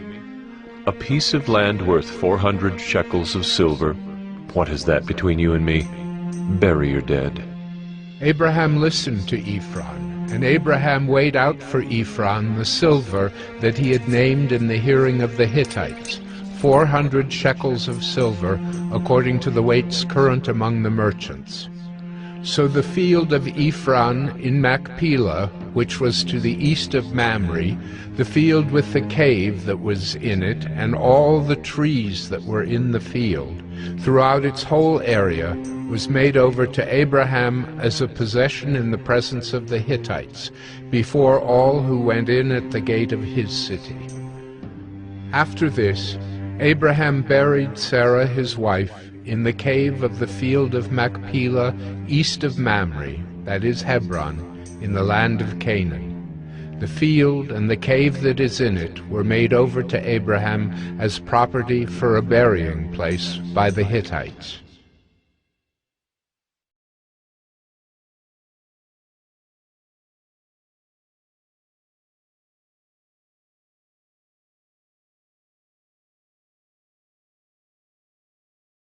Genesis 24. Now Abraham was old, well advanced in years, and the Lord had blessed Abraham in all things. And Abraham said to his servant, the oldest of his household, who had charge of all that he had, "Put your hand under my thigh, that I may make you swear by the Lord, the God of heaven and God of the earth, that you will not take a wife for my son from the daughters of the Canaanites, among whom I dwell, but will go to my country and to my kindred, and take a wife for my son Isaac." The servant said to him, "Perhaps the woman may not be willing to follow me to this land. Must I then take your son back to the land from which you came?" Abraham said to him, "See to it that you do not take my son back there. The Lord, the God of heaven, who took me from my father's house and from the land of my kindred, and who spoke to me and swore to me, 'To your offspring I will give this land.' He will send his angel before you, and you shall take a wife for my son from there. But if the woman is not willing to follow you, then you will be free from this oath of mine. Only you must not take my son back there." So the servant put his hand under the thigh of Abraham his master, and swore to him concerning this matter. Then the servant took 10 of his master's camels and departed, taking all sorts of choice gifts from his master. And he arose and went to Mesopotamia, to the city of Nahor. And he made the camels kneel down outside the city by the well of water at the time of evening, the time when women go out to draw water. And he said, "O Lord God of my master Abraham, please grant me success today and show steadfast love to my master Abraham.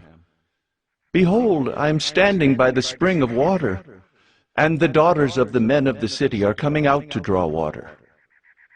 Let the young woman to whom I shall say, 'Please let down your jar that I may drink,' and who shall say, 'Drink, and I will water your camels,' let her be the one whom you have appointed for your servant Isaac. By this I shall know that you have shown steadfast love to my master." Before he had finished speaking, behold, Rebekah, who was born to Bethuel, the son of Milcah, the wife of Nahor, Abraham's brother, came out with her water jar on her shoulder. The young woman was very attractive in appearance, a maiden whom no man had known. She went down to the spring and filled her jar and came up. Then the servant ran to meet her and said, "Please give me a little water to drink from your jar." She said, "Drink, my lord." And she quickly let down her jar upon her hand and gave him a drink. When she had finished giving him a drink, she said, "I will draw water for your camels also until they have finished drinking." So she quickly emptied her jar into the trough, and ran again to the well to draw water, and she drew for all his camels. The man gazed at her in silence to learn whether the Lord had prospered his journey or not. When the camels had finished drinking, the man took a gold ring weighing a half shekel, and 2 bracelets for her arms weighing 10 gold shekels, and said, "Please tell me whose daughter you are. Is there room in your father's house for us to spend the night?"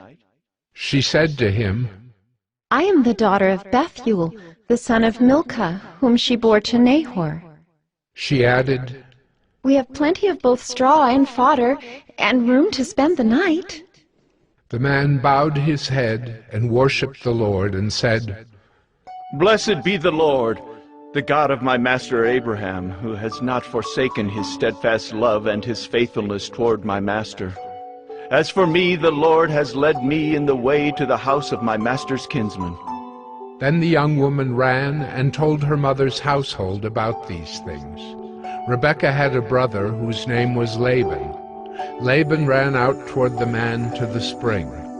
As soon as he saw the ring and the bracelets on his sister's arms, and heard the words of Rebekah, his sister, "Thus the man spoke to me," he went to the man. And behold, he was standing by the camels at the spring. He said, "Come in, O blessed of the Lord. Why do you stand outside? For I have prepared the house and a place for the camels." So the man came to the house and unharnessed the camels, and gave straw and fodder to the camels, and there was water to wash his feet and the feet of the men who were with him. Then food was set before him to eat. But he said, "I will not eat until I have said what I have to say." He said, "Speak on." So he said, "I am Abraham's servant. The Lord has greatly blessed my master, and he has become great. He's given him flocks and herds, silver and gold, male servants and female servants, camels and donkeys. And Sarah, my master's wife, bore a son to my master when she was old, and to him he has given all that he has. My master made me swear, saying, 'You shall not take a wife for my son from the daughters of the Canaanites in whose land I dwell, but you shall go to my father's house and to my clan and take a wife for my son.' I said to my master, 'Perhaps the woman will not follow me.' But he said to me, 'The Lord before whom I have walked will send his angel with you and prosper your way. You shall take a wife for my son from my clan and from my father's house. Then you will be free from my oath when you come to my clan. And if they will not give her to you, you will be free from my oath. I came today to the spring and said, O Lord, the God of my master Abraham, if now you are prospering the way that I go, behold, I'm standing by the spring of water. Let the virgin who comes out to draw water, to whom I shall say, Please give me a little water from your jar to drink, and who will say to me, Drink, and I will draw for your camels also. Let her be the woman whom the Lord has appointed for my master's son. Before I had finished speaking in my heart, behold, Rebekah came out with her water jar on her shoulder, and she went down to the spring and drew water. I said to her, Please let me drink. She quickly let down her jar from her shoulder and said, Drink, and I will give your camels drink also. So I drank, and she gave the camels drink also. Then I asked her, Whose daughter are you? She said, The daughter of Bethuel, Nahor's son, whom Milcah bore to him. So I put the ring on her nose and the bracelets on her arms. Then I bowed my head and worshipped the Lord and blessed the Lord, the God of my master Abraham, who had led me by the right way to take the daughter of my master's kinsman for his son. Now then, if you're going to show steadfast love and faithfulness to my master, tell me, and if not, tell me, that I may turn to the right hand or to the left. Then Laban and Bethuel answered and said, The thing has come from the Lord. We cannot speak to you bad or good. Behold, Rebekah is before you. Take her and go, and let her be the wife of your master's son, as the Lord has spoken. When Abraham's servant heard their words, he bowed himself to the earth before the Lord. And the servant brought out jewelry of silver and of gold, and garments, and gave them to Rebekah. He also gave to her brother and to her mother costly ornaments. And he and the men who were with him ate and drank, and they spent the night there. When they arose in the morning, he said, Send me away to my master. Her brother and her mother said, Let the young woman remain with us a while, at least 10 days. After that, she may go. But he said to them, Do not delay me, since the Lord has prospered my way. Send me away, that I may go to my master. They said, Let us call the young woman and ask her. And they called Rebekah and said to her, Will you go with this man? She said, I will go. So they sent away Rebekah their sister and her nurse, and Abraham's servant and his men.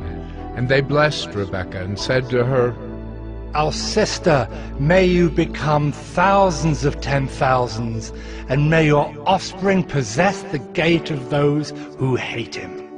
Then Rebekah and her young women arose and rode on the camels and followed the man. Thus the servant took Rebekah and went his way.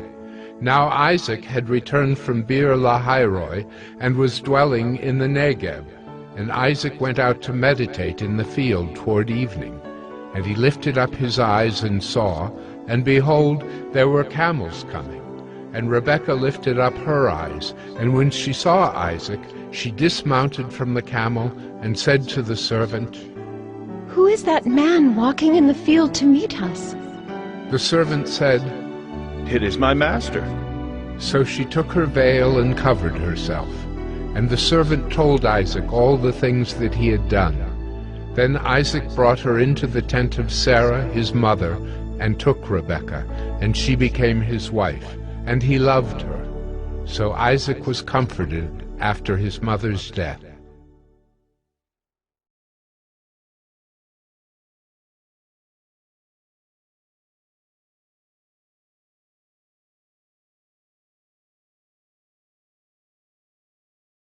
Genesis 25. Abraham took another wife, whose name was Keturah. She bore him Zimran, Jokshan, Medan, Midian, Ishbak, and Shua. Jokshan fathered Sheba and Dedan. The sons of Dedan were Asherim, Letushim, and Leamim. The sons of Midian were Ephah, Epher, Hanok, Abida, and Eldaah. All these were the children of Keturah.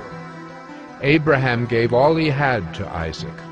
But to the sons of his concubines Abraham gave gifts. And while he was still living, he sent them away from his son Isaac, eastward to the east country. These are the days of the years of Abraham's life, 175 years.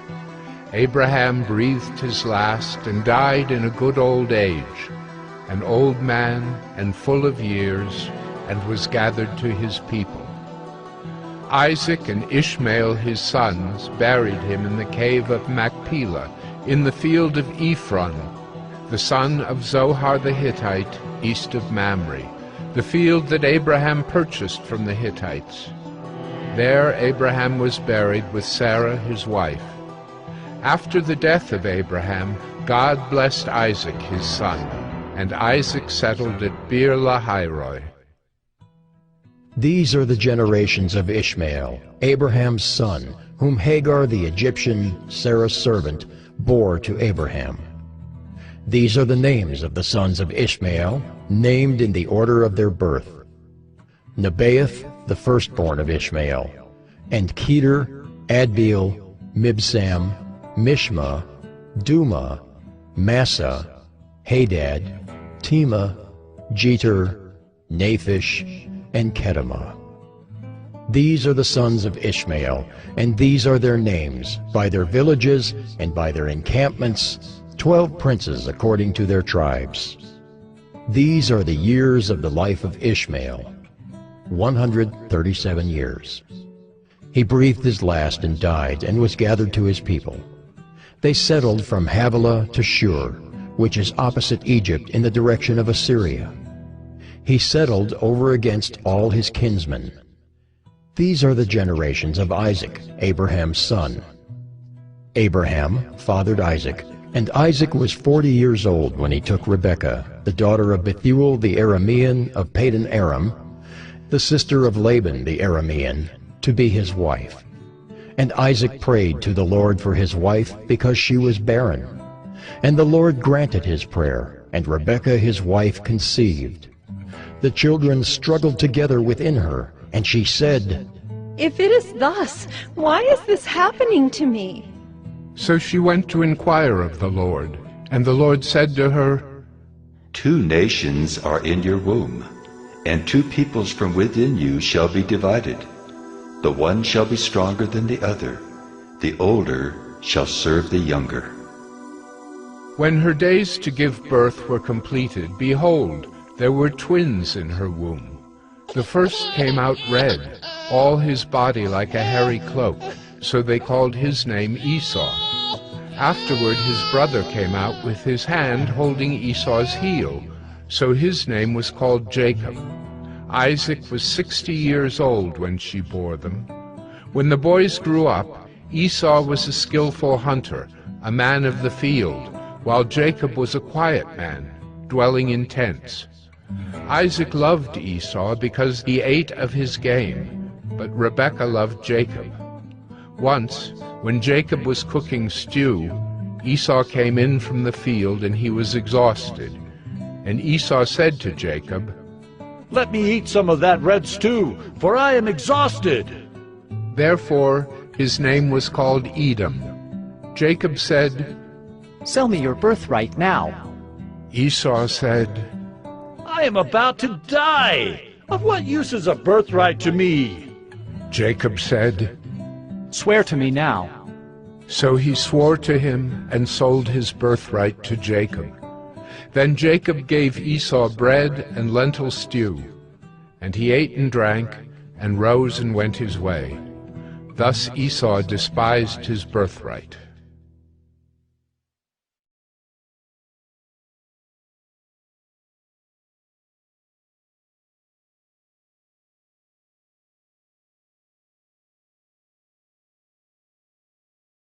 Genesis 26.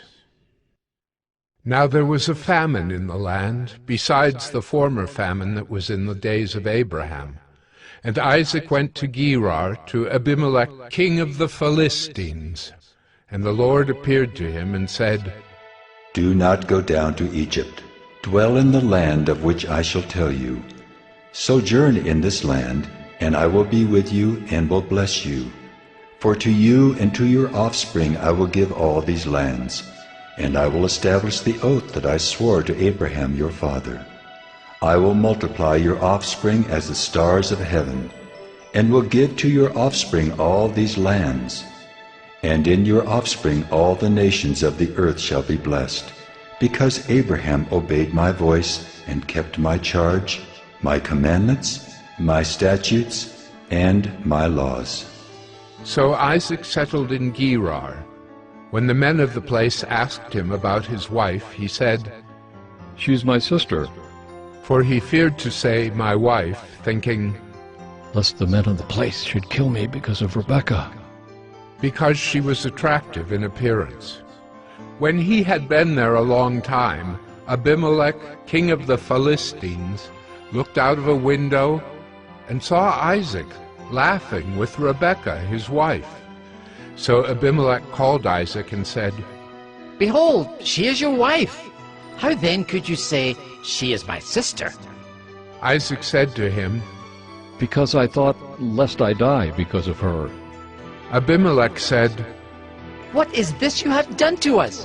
One of the people might easily have lain with your wife, and you would have brought guilt upon us. So Abimelech warned all the people, saying, Whoever touches this man or his wife shall surely be put to death. And Isaac sowed in that land, and reaped in the same year 100-fold. The Lord blessed him, and the man became rich, and gained more and more until he became very wealthy. He had possessions of flocks and herds, and many servants, so that the Philistines envied him. Now the Philistines had stopped and filled with earth all the wells that his father's servants had dug in the days of Abraham his father. And Abimelech said to Isaac, Go away from us, for you are much mightier than we. So Isaac departed from there and encamped in the valley of Gerar and settled there. And Isaac dug again the wells of water that had been dug in the days of Abraham his father, which the Philistines had stopped after the death of Abraham. And he gave them the names that his father had given them. But when Isaac's servants dug in the valley and found there a well of spring water, the herdsmen of Gerar quarreled with Isaac's herdsmen, saying, The water is ours. So he called the name of the well Esek, because they contended with him. Then they dug another well, and they quarreled over that also. So he called its name Sitnah. And he moved from there and dug another well, and they did not quarrel over it. So he called its name Rehoboth, saying, For now the Lord has made room for us, and we shall be fruitful in the land.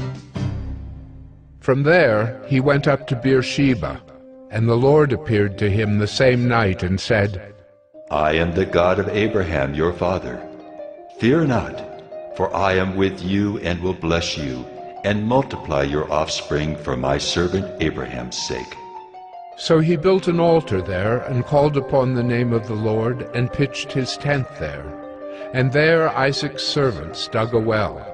When Abimelech went to him from Gerar with Ahuzzath his adviser, and Phicol the commander of his army, Isaac said to them, Why have you come to me, seeing that you hate me, and have sent me away from you? They said, We see plainly that the Lord has been with you. So we said, Let there be a sworn pact between us, between you and us, and let us make a covenant with you, that you will do us no harm, just as we have not touched you and have done to you nothing but good, and have sent you away in peace. You are now the blessed of the Lord. So he made them a feast, and they ate and drank. In the morning they rose early and exchanged oaths. And Isaac sent them on their way, and they departed from him in peace. That same day Isaac's servants came and told him about the well that they had dug, and said to him, We have found water. He called it Shibah.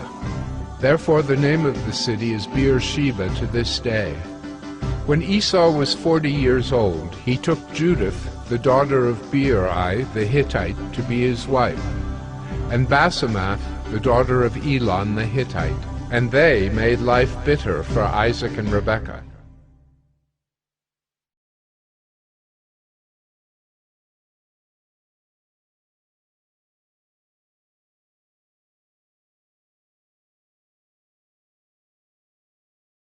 Genesis 27. When Isaac was old and his eyes were dim so that he could not see, he called Esau, his older son, and said to him, My son. And he answered, Here I am. He said, Behold, I am old. I do not know the day of my death. Now then, take your weapons, your quiver, and your bow, and go out to the field and hunt game for me, and prepare for me delicious food, such as I love, and bring it to me so that I may eat, that my soul may bless you before I die. Now Rebekah was listening when Isaac spoke to his son Esau. So when Esau went to the field to hunt for game and bring it, Rebekah said to her son Jacob, I heard your father speak to your brother Esau. Bring me game and prepare for me delicious food, that I may eat it and bless you before the Lord before I die. Now therefore, my son, obey my voice as I command you. Go to the flock and bring me 2 good young goats, so that I may prepare from them delicious food for your father, such as he loves. And you shall bring it to your father to eat, so that he may bless you before he dies. But Jacob said to Rebekah his mother, Behold, my brother Esau is a hairy man, and I am a smooth man. Perhaps my father will feel me, and I shall seem to be mocking him, and bring a curse upon myself, and not a blessing. His mother said to him, Let your curse be on me, my son. Only obey my voice, and go, bring them to me. So he went and took them and brought them to his mother, and his mother prepared delicious food, such as his father loved. Then Rebekah took the best garments of Esau, her older son, which were with her in the house, and put them on Jacob, her younger son. And the skins of the young goats she put on his hands, and on the smooth part of his neck. And she put the delicious food and the bread which she had prepared into the hand of her son Jacob. So he went in to his father and said, My father? And he said, Here I am. Who are you, my son? Jacob said to his father, I am Esau, your firstborn. I have done as you told me. Now sit up and eat of my game, that your soul may bless me. But Isaac said to his son, How is it that you have found it so quickly, my son? He answered, Because the Lord your God granted me success. Then Isaac said to Jacob, Please come near, that I may feel you, my son, to know whether you are really my son, Esau, or not. So Jacob went near to Isaac, his father, who felt him and said, The voice is Jacob's voice, but the hands are the hands of Esau. And he did not recognize him, because his hands were hairy like his brother Esau's hands. So he blessed him. He said, Are you really my son, Esau? He answered, I am. Then he said, Bring it near to me, that I may eat of my son's game and bless you. So he brought it near to him, and he ate. And he brought him wine, and he drank. Then his father Isaac said to him, Come near and kiss me, my son. So he came near and kissed him. And Isaac smelled the smell of his garments, and blessed him, and said, See, the smell of my son is as the smell of the field that the Lord has blessed. May God give you of the dew of heaven and of the fatness of the earth, and plenty of grain and wine. Let peoples serve you and nations bow down to you. Be Lord over your brothers, and may your mother's sons bow down to you. Cursed be everyone who curses you, and blessed be everyone who blesses you. As soon as Isaac had finished blessing Jacob, when Jacob had scarcely gone out from the presence of Isaac his father, Esau his brother came in from his hunting. He also prepared delicious food, and brought it to his father. And he said to his father, Let my father arise and eat of his son's game, that you may bless me. His father Isaac said to him, Who are you? He answered, I am your son, your firstborn, Esau. Then Isaac trembled very violently, and said, Who was it then that hunted game and brought it to me? And I ate it all before you came. And I have blessed him? Yes, and he shall be blessed. As soon as Esau heard the words of his father, he cried out with an exceedingly great and bitter cry, and said to his father, Oh! Bless me, even me also, O my father! But he said, Your brother came deceitfully, and he has taken away your blessing. Esau said, Is he not rightly named Jacob? For he has cheated me these 2 times. He took away my birthright, and behold, now he has taken away my blessing. Then he said, Have you not reserved a blessing for me? Isaac answered and said to Esau, Behold, I have made him lord over you, and all his brothers I have given to him for servants. And with grain and wine I have sustained him. What then can I do for you, my son? Esau said to his father, Have you but one blessing, my father? Bless me, even me also, O my father! And Esau lifted up his voice and wept. Then Isaac his father answered and said to him, Behold, away from the fatness of the earth shall your dwelling be, and away from the dew of heaven on high. By your sword you shall live, and you shall serve your brother. But when you grow restless, you shall break his yoke from your neck. Now Esau hated Jacob because of the blessing with which his father had blessed him. And Esau said to himself, The days of mourning for my father are approaching. Then I will kill my brother Jacob. But the words of Esau, her older son, were told to Rebekah. So she sent and called Jacob, her younger son, and said to him, Behold, your brother Esau comforts himself about you by planning to kill you. Now therefore, my son, obey my voice. Arise, flee to Laban my brother in Haran, and stay with him a while, until your brother's fury turns away, until your brother's anger turns away from you, and he forgets what you have done to him. Then I will send and bring you from there. Why should I be bereft of you both in one day? Then Rebekah said to Isaac, I loathe my life because of the Hittite women. If Jacob marries one of the Hittite women like these, one of the women of the land, what good will my life be to me?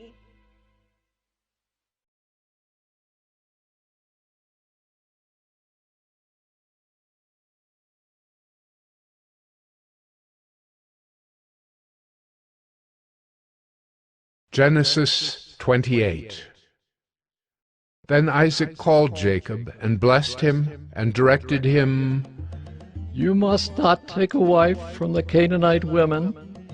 Arise, go to Paddan Aram, to the house of Bethuel, your mother's father, and take as your wife from there one of the daughters of Laban, your mother's brother.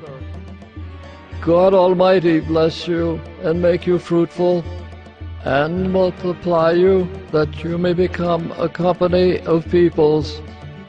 May he give the blessing of Abraham to you, and to your offspring with you, that you may take possession of the land of your sojournings that God gave to Abraham. Thus Isaac sent Jacob away, and he went to Paddan Aram, to Laban, the son of Bethuel the Aramean, the brother of Rebekah, Jacob's and Esau's mother.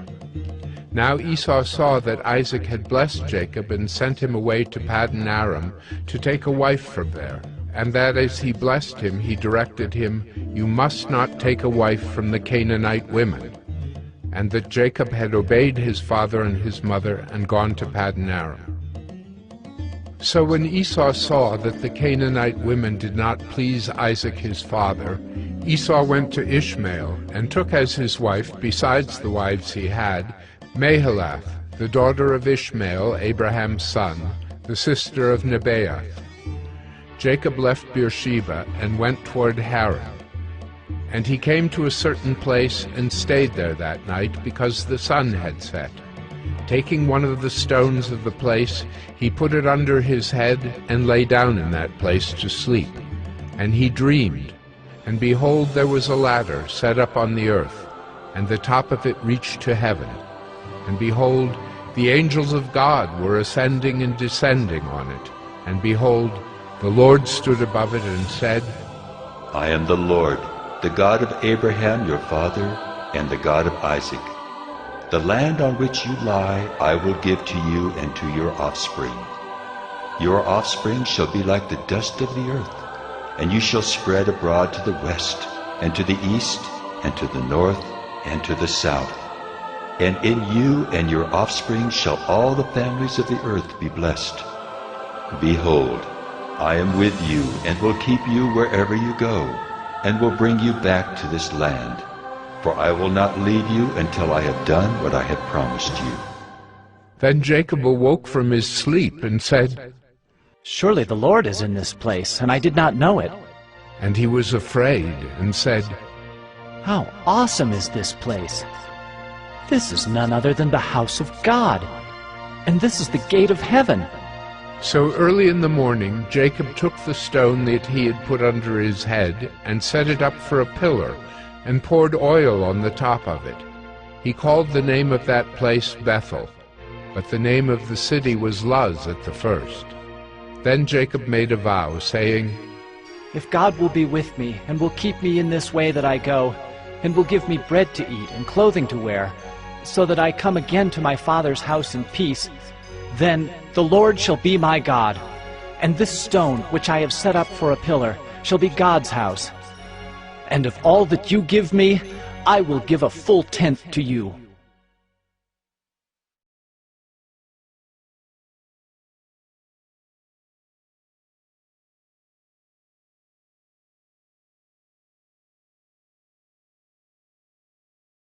Genesis 29.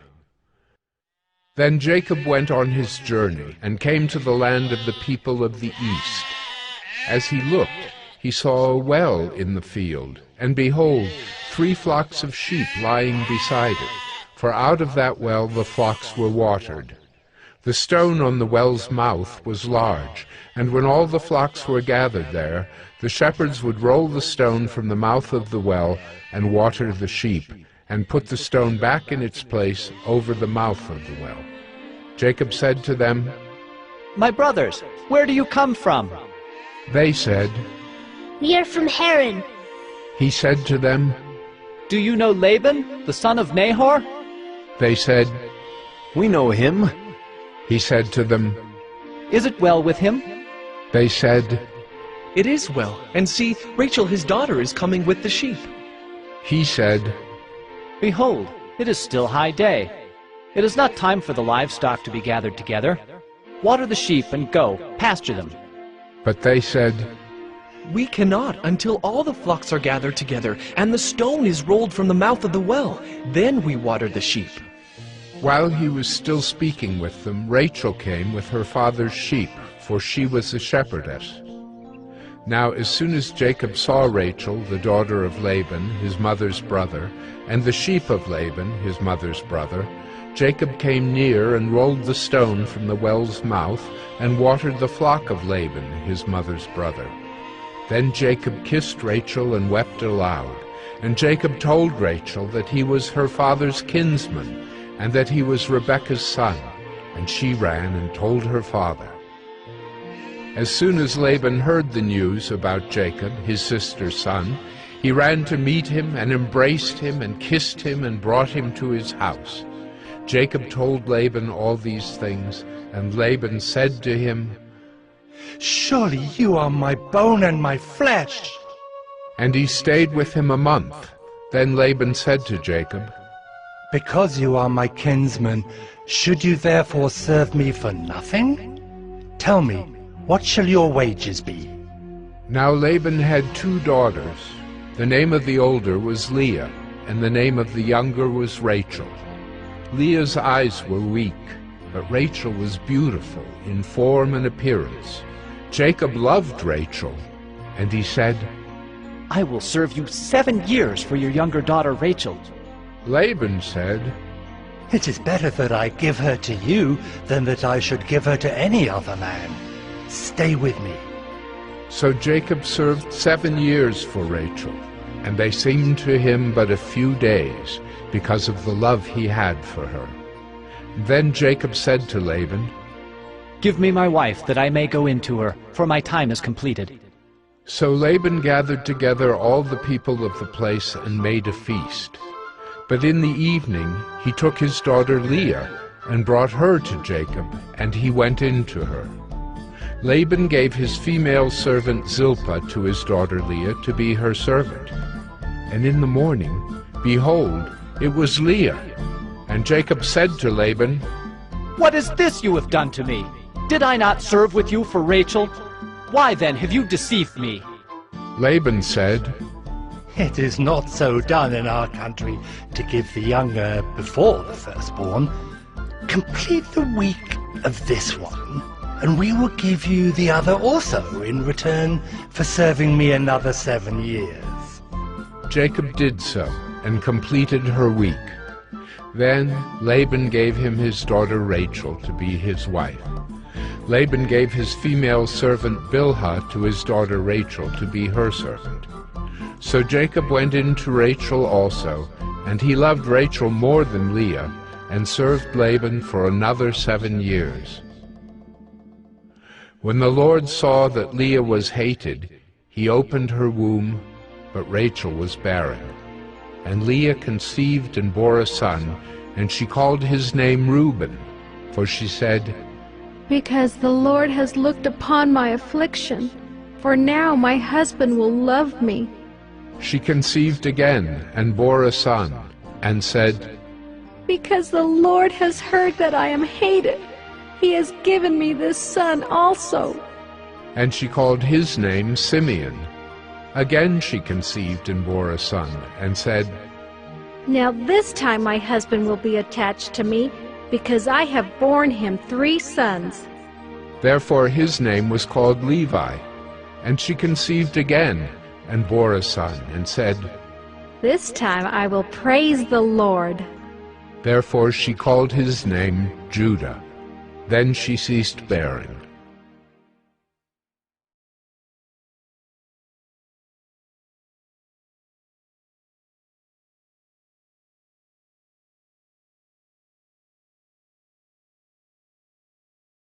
Genesis 30. When Rachel saw that she bore Jacob no children, she envied her sister. She said to Jacob, Give me children, or I shall die. Jacob's anger was kindled against Rachel, and he said, Am I in the place of God, who has withheld from you the fruit of the womb? Then she said, Here is my servant Bilhah. Go into her, so that she may give birth on my behalf, that even I may have children through her. So she gave him her servant Bilhah as a wife, and Jacob went in to her. And Bilhah conceived and bore Jacob a son. Then Rachel said, God has judged me, and has also heard my voice and given me a son. Therefore she called his name Dan. Rachel's servant Bilhah conceived again, and bore Jacob a second son. Then Rachel said, With mighty wrestlings I have wrestled with my sister, and have prevailed. So she called his name Naphtali. When Leah saw that she had ceased bearing children, she took her servant Zilpah, and gave her to Jacob as a wife. Then Leah's servant Zilpah bore Jacob a son, and Leah said, Good fortune has come. So she called his name Gad. Leah's servant Zilpah bore Jacob a second son, and Leah said, Happy am I, for women have called me happy. So she called his name Asher. In the days of wheat harvest, Reuben went and found mandrakes in the field, and brought them to his mother Leah. Then Rachel said to Leah, Please, give me some of your son's mandrakes. But she said to her, Is it a small matter that you have taken away my husband? Would you take away my son's mandrakes also? Rachel said, Then he may lie with you tonight in exchange for your son's mandrakes. When Jacob came from the field in the evening, Leah went out to meet him and said, You must come in to me, for I have hired you with my son's mandrakes. So he lay with her that night. And God listened to Leah, and she conceived and bore Jacob a 5th son. Leah said, God has given me my wages, because I gave my servant to my husband. So she called his name Issachar. And Leah conceived again, and she bore Jacob a 6th son. Then Leah said, God has endowed me with a good endowment. Now my husband will honor me, because I have borne him 6 sons. So she called his name Zebulun. Afterward she bore a daughter, and called her name Dinah. Then God remembered Rachel, and God listened to her and opened her womb. She conceived and bore a son, and said, God has taken away my reproach. And she called his name Joseph, saying, May the Lord add to me another son. As soon as Rachel had borne Joseph, Jacob said to Laban, Send me away, that I may go to my own home and country. Give me my wives and my children, for whom I have served you, that I may go, for you know the service that I have given you. But Laban said to him, If I have found favor in your sight, I have learned by divination that the Lord has blessed me because of you. Name your wages, and I will give it. Jacob said to him, You yourself know how I have served you, and how your livestock has fared with me. For you had little before I came, and it has increased abundantly. and the Lord has blessed you wherever I turned.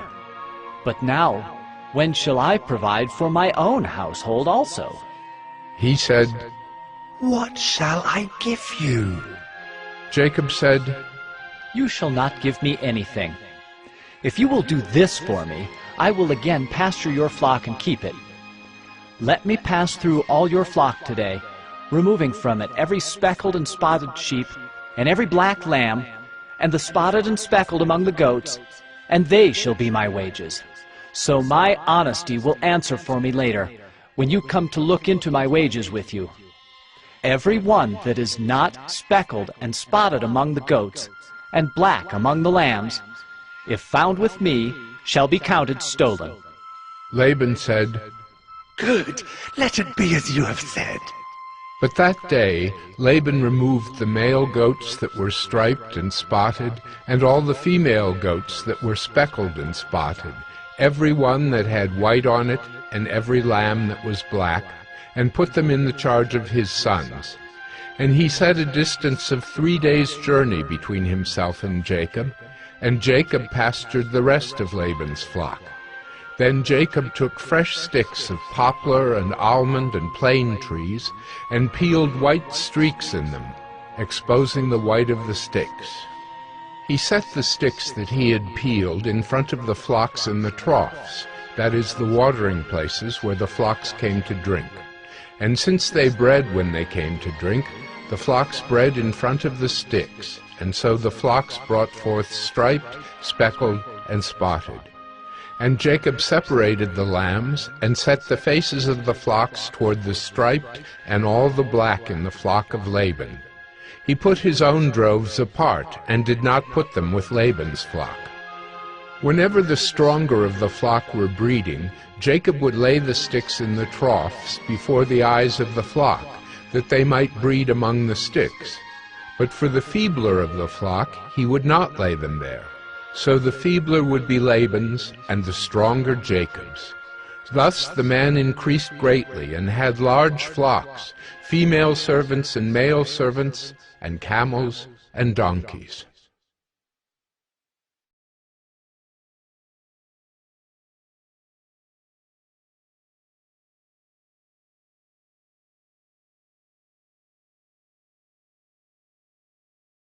Genesis 31. Now Jacob heard that the sons of Laban were saying, "Jacob has taken all that was our father's, and from what was our father's he has gained all this wealth." And Jacob saw that Laban did not regard him with favor as before. Then the Lord said to Jacob, "Return to the land of your fathers and to your kindred, and I will be with you." So Jacob sent and called Rachel and Leah into the field, where his flock was, and said to them, "I see that your father does not regard me with favor as he did before. But the God of my father has been with me. You know that I have served your father with all my strength. Yet your father has cheated me and changed my wages 10 times. But God did not permit him to harm me. If he said, 'The spotted shall be your wages,' then all the flock bore spotted. And if he said, 'The striped shall be your wages,' then all the flock bore striped. Thus God has taken away the livestock of your father and given them to me. In the breeding season of the flock I lifted up my eyes and saw in a dream that the goats that mated with the flock were striped, spotted, and mottled. Then the angel of God said to me in the dream, 'Jacob.' And I said, 'Here I am.' And he said, 'Lift up your eyes and see, all the goats that mate with the flock are striped, spotted, and mottled. For I have seen all that Laban is doing to you. I am the God of Bethel, where you anointed a pillar and made a vow to me. Now arise, go out from this land, and return to the land of your kindred.' Then Rachel and Leah answered and said to him, 'Is there any portion or inheritance left to us in our father's house? Are we not regarded by him as foreigners? For he has sold us, and he has indeed devoured our money.' All the wealth that God has taken away from our father belongs to us and to our children. Now then, whatever God has said to you, do." So Jacob arose and set his sons and his wives on camels. He drove away all his livestock, all his property that he had gained, the livestock in his possession that he had acquired in Paddan Aram, to go to the land of Canaan to his father Isaac. Laban had gone to shear his sheep, and Rachel stole her father's household gods. And Jacob tricked Laban the Aramean by not telling him that he intended to flee. He fled with all that he had, and arose and crossed the Euphrates, and set his face toward the hill country of Gilead. When it was told Laban on the third day that Jacob had fled, he took his kinsman with him and pursued him for 7 days, and followed close after him into the hill country of Gilead. But God came to Laban the Aramean in a dream by night, and said to him, Be careful not to say anything to Jacob, either good or bad. And Laban overtook Jacob. Now Jacob had pitched his tent in the hill country, and Laban with his kinsmen pitched tents in the hill country of Gilead. And Laban said to Jacob, What have you done, that you have tricked me and driven away my daughters like captives of the sword? Why did you flee secretly and trick me, and did not tell me, so that I might have sent you away with mirth and songs, with tambourine and lyre? And why did you not permit me to kiss my sons and my daughters farewell? Now you have done foolishly. It is in my power to do you harm, but the God of your father spoke to me last night, saying, Be careful not to say anything to Jacob, either good or bad. And now you have gone away because you long greatly for your father's house. But why did you steal my gods? Jacob answered and said to Laban, Because I was afraid, for I thought that you would take your daughters from me by force. Anyone with whom you find your gods shall not live. In the presence of our kinsmen, point out what I have that is yours, and take it. Now Jacob did not know that Rachel had stolen them. So Laban went into Jacob's tent, and into Leah's tent, and into the tent of the 2 female servants, but he did not find them. And he went out of Leah's tent and entered Rachel's. Now Rachel had taken the household gods, and put them in the camel's saddle, and sat on them. Laban felt all about the tent, but did not find them. And she said to her father, Let not my lord be angry that I cannot rise before you, for the way of women is upon me. So he searched, but did not find the household gods. Then Jacob became angry and berated Laban. Jacob said to Laban, What is my offense? What is my sin that you have hotly pursued me? For you have felt through all my goods. What have you found of all your household goods? Set it here before my kinsmen and your kinsmen, that they may decide between us two. These 20 years I have been with you. Your ewes and your female goats have not miscarried, and I have not eaten the rams of your flocks. What was torn by wild beasts I did not bring to you. I bore the loss of it, myself. From my hand you required it, whether stolen by day or stolen by night. There I was. By day the heat consumed me, and the cold by night, and my sleep fled from my eyes. These 20 years I have been in your house. I served you 14 years for your 2 daughters, and 6 years for your flock, and you have changed my wages 10 times. If the God of my father, the God of Abraham, and the fear of Isaac had not been on my side, surely now you would have sent me away, empty-handed. God saw my affliction and the labor of my hands, and rebuked you last night. Then Laban answered and said to Jacob, The daughters are my daughters, the children are my children, the flocks are my flocks, and all that you see is mine. But what can I do this day for these my daughters, or for their children whom they have borne? Come now, let us make a covenant, you and I, and let it be a witness between you and me. So Jacob took a stone and set it up as a pillar. And Jacob said to his kinsmen, Gather stones. And they took stones and made a heap, and they ate there by the heap. Laban called it Jegar-sahadutha, but Jacob called it Galeed. Laban said, "This heap is a witness between you and me today." Therefore he named it Galeed and Mizpah, for he said, "The Lord watch between you and me when we are out of one another's sight. If you oppress my daughters, or if you take wives besides my daughters, although no one is with us, see, God is witness between you and me." Then Laban said to Jacob, "See this heap and the pillar, which I have set between you and me. This heap is a witness, and the pillar is a witness, that I will not pass over this heap to you, and you will not pass over this heap and this pillar to me to do harm. The God of Abraham and the God of Nahor, the God of their father, judge between us." So Jacob swore by the fear of his father Isaac, and Jacob offered a sacrifice in the hill country, and called his kinsmen to eat bread. They ate bread and spent the night in the hill country. Early in the morning Laban arose and kissed his grandchildren and his daughters and blessed them. Then Laban departed and returned home.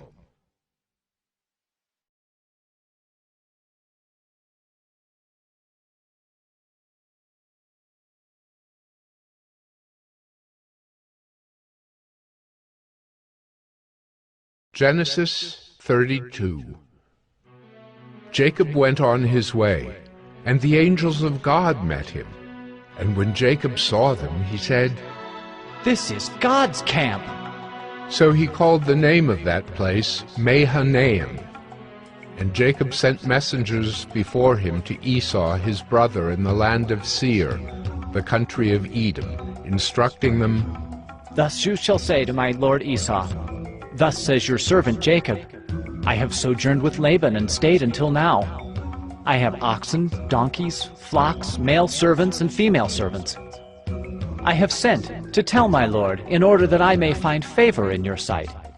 And the messengers returned to Jacob, saying, "We came to your brother Esau, and he is coming to meet you, and there are 400 men with him." Then Jacob was greatly afraid and distressed. He divided the people who were with him and the flocks and herds and camels into 2 camps, thinking, "If Esau comes to the one camp and attacks it, then the camp that is left will escape." And Jacob said, "O God of my father Abraham, and God of my father Isaac, O Lord, who said to me, Return to your country and to your kindred, that I may do you good. I am not worthy of the least of all the deeds of steadfast love, and all the faithfulness that you have shown to your servant. For with only my staff I crossed this Jordan, and now I have become 2 camps. Please deliver me from the hand of my brother, from the hand of Esau, for I fear him, that he may come and attack me, the mothers with the children. But you said, I will surely do you good, and make your offspring as the sand of the sea, which cannot be numbered for multitude." So he stayed there that night, and from what he had with him he took a present for his brother Esau, 200 female goats and 20 male goats, 200 ewes and 20 rams, 30 milking camels and their calves, 40 cows and 10 bulls, 20 female donkeys, and 10 male donkeys. These he handed over to his servants, every drove by itself, and said to his servants, "Pass on ahead of me, and put a space between drove and drove." He instructed the first, "When Esau my brother meets you and asks you, To whom do you belong? Where are you going? And whose are these ahead of you? Then you shall say, They belong to your servant Jacob. They are a present sent to my lord Esau. And, moreover, he is behind us. He likewise instructed the second and the third and all who followed the droves. You shall say the same thing to Esau when you find him, and you shall say, Moreover, your servant Jacob is behind us. For he thought, I may appease him with the present that goes ahead of me, and afterward I shall see his face. Perhaps he will accept me. So the present passed on ahead of him, and he himself stayed that night in the camp. The same night he arose and took his 2 wives, his 2 female servants, and his 11 children, and crossed the ford of the Jabbok. He took them and sent them across the stream and everything else that he had, and Jacob was left alone. And a man wrestled with him until the breaking of the day. When the man saw that he did not prevail against Jacob, he touched his hip socket, and Jacob's hip was put out of joint as he wrestled with him. Then he said, Let me go, for the day has broken. But Jacob said, I will not let you go unless you bless me. And he said to him, What is your name? And he said, Jacob. Then he said, Your name shall no longer be called Jacob, but Israel, for you have striven with God and with men, and have prevailed. Then Jacob asked him, Please, tell me your name. But he said, Why is it that you ask my name? And there he blessed him. So Jacob called the name of the place Penuel, saying, For I have seen God face to face, and yet my life has been delivered. The sun rose upon him as he passed Penuel, limping because of his hip. Therefore, to this day the people of Israel do not eat the sinew of the thigh that is on the hip socket, because he touched the socket of Jacob's hip on the sinew of the thigh.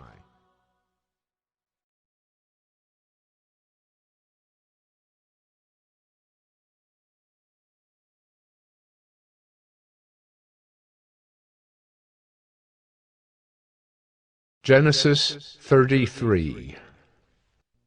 And Jacob lifted up his eyes and looked, and behold, Esau was coming, and 400 men with him. So he divided the children among Leah and Rachel and the 2 female servants.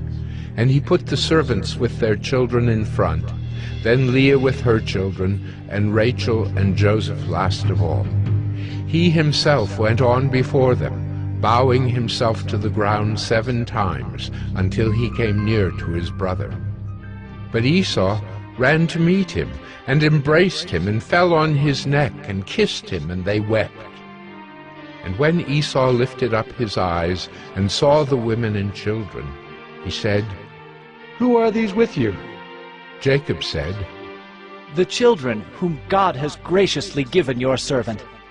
Then the servants drew near, they and their children, and bowed down. Leah likewise and her children drew near and bowed down.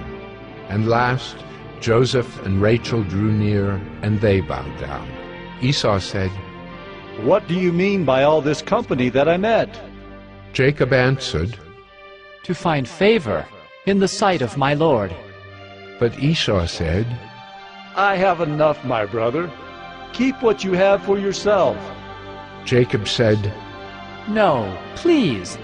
If I have found favor in your sight, then accept my present from my hand.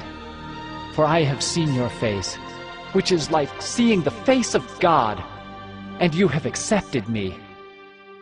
Please, accept my blessing that is brought to you, because God has dealt graciously with me, and because I have enough. Thus he urged him, and he took it. And then Esau said, Let us journey on our way, and I will go ahead of you. But Jacob said to him, My Lord knows that the children are frail, and that the nursing flocks and herds are a care to me. If they are driven hard for one day, all the flocks will die. Let my Lord pass on ahead of his servant, and I will lead on slowly, at the pace of the livestock that are ahead of me, and at the pace of the children, until I come to my Lord in Seir. So Esau said, Let me leave with you some of the people who are with me. But he said, What need is there? Let me find favor in the sight of my Lord. So Esau returned that day on his way to Seir. But Jacob journeyed to Succoth, and built himself a house, and made booths for his livestock. Therefore the name of the place is called Succoth. And Jacob came safely to the city of Shechem, which is in the land of Canaan, on his way from Paddan Aram, and he camped before the city. And from the sons of Hamor, Shechem's father, he bought for 100 pieces of money the piece of land on which he had pitched his tent. There he erected an altar and called it El Elohe Israel.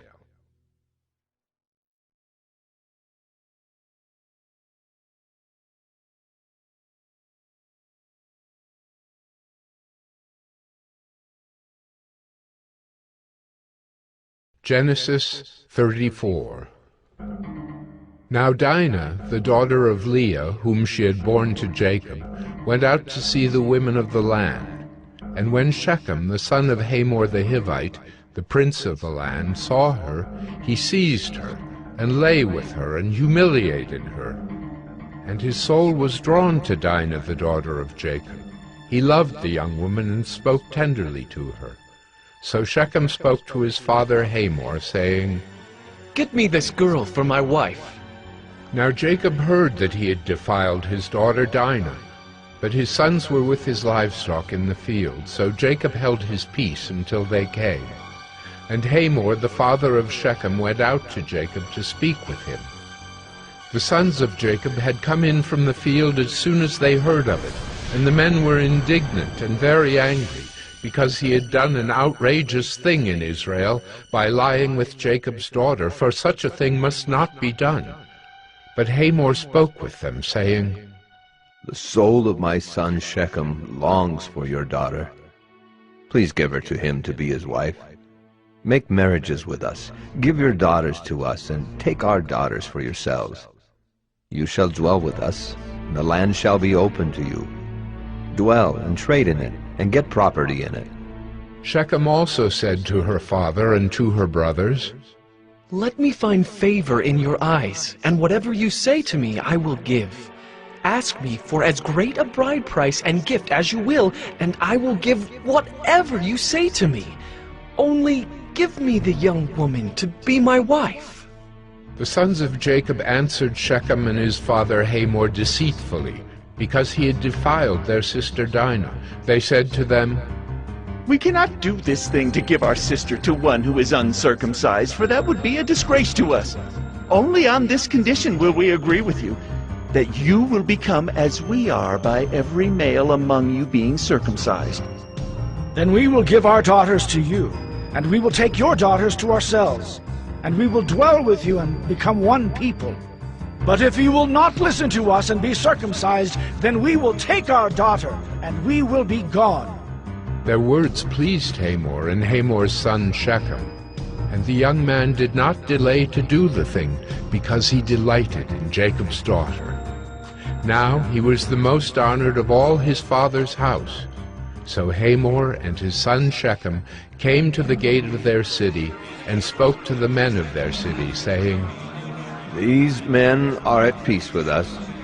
Let them dwell in the land and trade in it, for behold, the land is large enough for them. Let us take their daughters as wives, and let us give them our daughters. Only on this condition will the men agree to dwell with us to become one people, when every male among us is circumcised as they are circumcised. Will not their livestock, their property, and all their beasts be ours? Only let us agree with them, and they will dwell with us." And all who went out of the gate of his city listened to Hamor and his son Shechem, and every male was circumcised, all who went out of the gate of his city. On the third day, when they were sore, two of the sons of Jacob, Simeon and Levi, Dinah's brothers, took their swords and came against the city while it felt secure, and killed all the males. They killed Hamor and his son Shechem with the sword, and took Dinah out of Shechem's house and went away. The sons of Jacob came upon the slain and plundered the city, because they had defiled their sister.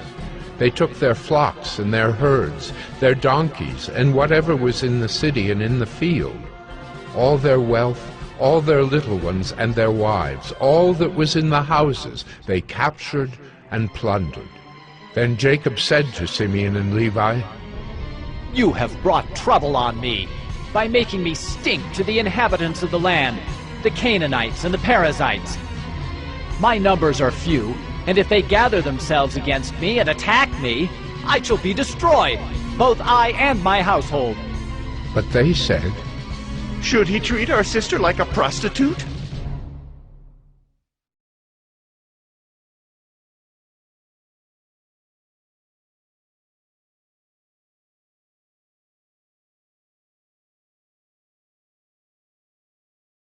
Genesis 35. God said to Jacob, "Arise, go up to Bethel and dwell there. Make an altar there to the God who appeared to you when you fled from your brother Esau." So Jacob said to his household and to all who were with him, "Put away the foreign gods that are among you, and purify yourselves, and change your garments. Then let us arise and go up to Bethel, so that I may make there an altar to the God who answers me in the day of my distress, and has been with me wherever I have gone." So they gave to Jacob all the foreign gods that they had, and the rings that were in their ears. Jacob hid them under the terebinth tree that was near Shechem.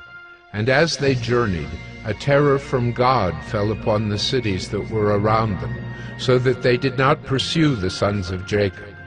And Jacob came to Luz, that is Bethel, which is in the land of Canaan, he and all the people who were with him. And there he built an altar, and called the place El Bethel, because there God had revealed himself to him when he fled from his brother. And Deborah, Rebekah's nurse, died, and she was buried under an oak below Bethel. So he called its name Alon-Bacuth.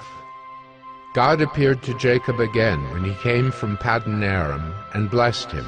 And God said to him, "Your name is Jacob. No longer shall your name be called Jacob, but Israel shall be your name." So he called his name Israel. And God said to him, "I am God Almighty. Be fruitful and multiply. A nation and a company of nations shall come from you, and kings shall come from your own body. The land that I gave to Abraham and Isaac I will give to you, and I will give the land to your offspring after you." Then God went up from him in the place where he had spoken with him. And Jacob set up a pillar in the place where he had spoken with him, a pillar of stone. He poured out a drink offering on it, and poured oil on it. So Jacob called the name of the place where God had spoken with him Bethel.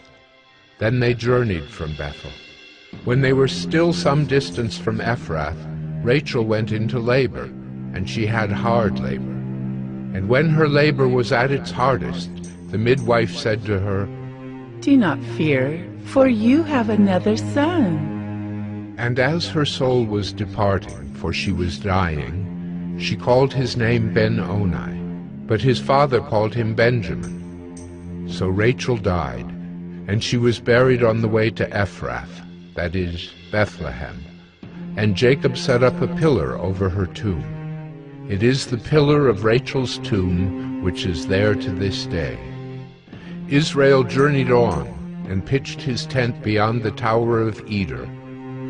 While Israel lived in that land, Reuben went and lay with Bilhah, his father's concubine, and Israel heard of it. Now the sons of Jacob were 12, the sons of Leah, Reuben, Jacob's firstborn, Simeon, Levi, Judah, Issachar, and Zebulun. The sons of Rachel, Joseph and Benjamin. The sons of Bilhah, Rachel's servant, Dan and Naphtali. The sons of Zilpah, Leah's servant, Gad and Asher. These were the sons of Jacob who were born to him in Paddan Aram. And Jacob came to his father Isaac at Mamre, or Kiriath Arba, that is, Hebron, where Abraham and Isaac had sojourned. Now the days of Isaac were 180 years, and Isaac breathed his last, and he died and was gathered to his people, old and full of days. And his sons Esau and Jacob buried him.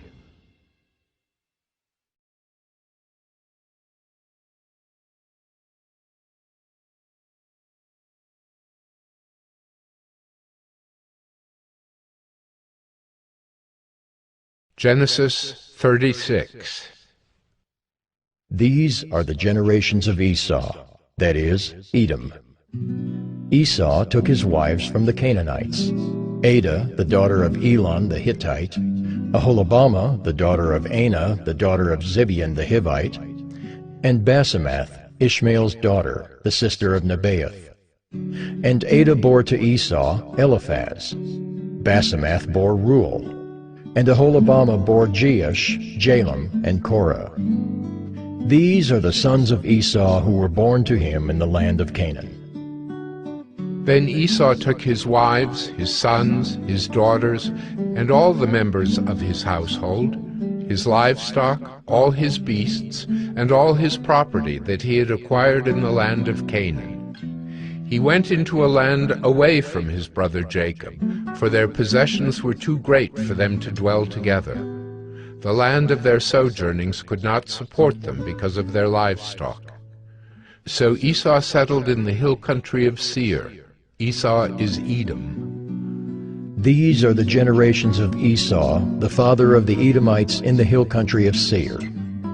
These are the names of Esau's sons: Eliphaz, the son of Adah, the wife of Esau; Reuel, the son of Basemath, the wife of Esau. The sons of Eliphaz were Teman, Omar, Zepho, Gatam, and Kenaz. Timnah was a concubine of Eliphaz, Esau's son. She bore Amalek to Eliphaz. These are the sons of Adah, Esau's wife. These are the sons of Reuel: Nahath, Zerah, Shammah, and Mizah. These are the sons of Basemath, Esau's wife.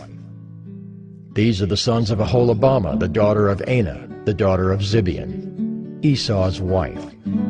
She bore to Esau Jeush, Jalem, and Korah. These are the chiefs of the sons of Esau. The sons of Eliphaz, the firstborn of Esau, the chiefs Teman, Omar, Zepho, Kenaz, Korah, Gatam, and Amalek. These are the chiefs of Eliphaz in the land of Edom. These are the sons of Adah. These are the sons of Reuel, Esau's son, the chiefs Nahath, Zerah, Shammah, and Mizah. These are the chiefs of Reuel in the land of Edom. These are the sons of Basemath, Esau's wife. These are the sons of Aholibamah, Esau's wife, the chiefs Jeush, Jalem, and Korah. These are the chiefs born of Aholibamah, the daughter of Anah, Esau's wife. These are the sons of Esau, that is, Edom, and these are their chiefs. These are the sons of Seir the Horite, the inhabitants of the land: Lotan, Shobal, Zibeon, Anah, Dishon, Ezer, and Dishan. These are the chiefs of the Horites, the sons of Seir in the land of Edom. The sons of Lotan were Hori and Hemam. And Lotan's sister was Timnah. These are the sons of Shobal: Alvan, Manahath, Ebal, Shepho, and Onam. These are the sons of Zibeon: Aya and Anah. He is the Anah who found the hot springs in the wilderness as he pastured the donkeys of Zibeon, his father. These are the children of Anah: Dishon and Aholibamah, the daughter of Anah. These are the sons of Dishon: Hemdan, Eshban, Ithran, and Kiran. These are the sons of Ezer: Bilhan, Zaavan, and Achan. These are the sons of Dishan: Uz and Aran. These are the chiefs of the Horites, the chiefs Lotan, Shobal, Zibeon, Anah, Dishon, Ezer, and Dishan. These are the chiefs of the Horites, chief by chief, in the land of Seir. These are the kings who reigned in the land of Edom before any king reigned over the Israelites. Bela the son of Beor reigned in Edom, the name of his city being Dinhabah. Bela died, and Jobab the son of Zerah of Bozrah reigned in his place. Jobab died, and Husham of the land of the Temanites reigned in his place. Husham died, and Hadad the son of Bedad, who defeated Midian in the country of Moab, reigned in his place, the name of his city being Avith. Hadad died, and Samlah of Masrekah reigned in his place. Samlah died, and Shaul of Rehoboth on the Euphrates reigned in his place. Shaul died, and Baal-Hanan the son of Achbor reigned in his place. Baal-Hanan the son of Achbor died, and Hadar reigned in his place, the name of his city being Pau. His wife's name was Mehetabel, the daughter of Matred, daughter of Mezahab. These are the names of the chiefs of Esau, according to their clans and their dwelling places, by their names. The chiefs Timnah, Alva, Jetheth, Aholibamah, Elah, Pinon, Kenaz, Teman, Mibzar, Magdiel, and Iram. These are the chiefs of Edom, that is, Esau, the father of Edom, according to their dwelling places in the land of their possession.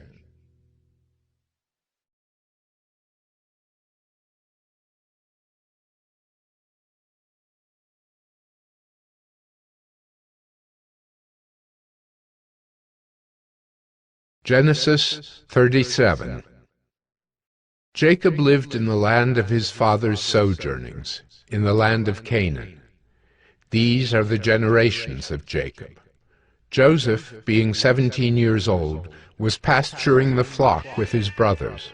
He was a boy with the sons of Bilhah and Zilpah, his father's wives. And Joseph brought a bad report of them to their father. Now Israel loved Joseph more than any other of his sons, because he was the son of his old age. And he made him a robe of many colors. But when his brothers saw that their father loved him more than all his brothers, they hated him and could not speak peacefully to him. Now Joseph had a dream, and when he told it to his brothers, they hated him even more. He said to them, "Hear this dream that I have dreamed. Behold, we were binding sheaves in the field, and behold, my sheaf arose and stood upright. And behold, your sheaves gathered around it and bowed down to my sheaf." His brothers said to him, "Are you indeed to reign over us, or are you indeed to rule over us?" So they hated him even more for his dreams and for his words. Then he dreamed another dream, and told it to his brothers, and said, "Behold, I have dreamed another dream. Behold, the sun, the moon, and 11 stars were bowing down to me." But when he told it to his father and to his brothers, his father rebuked him and said to him, "What is this dream that you have dreamed?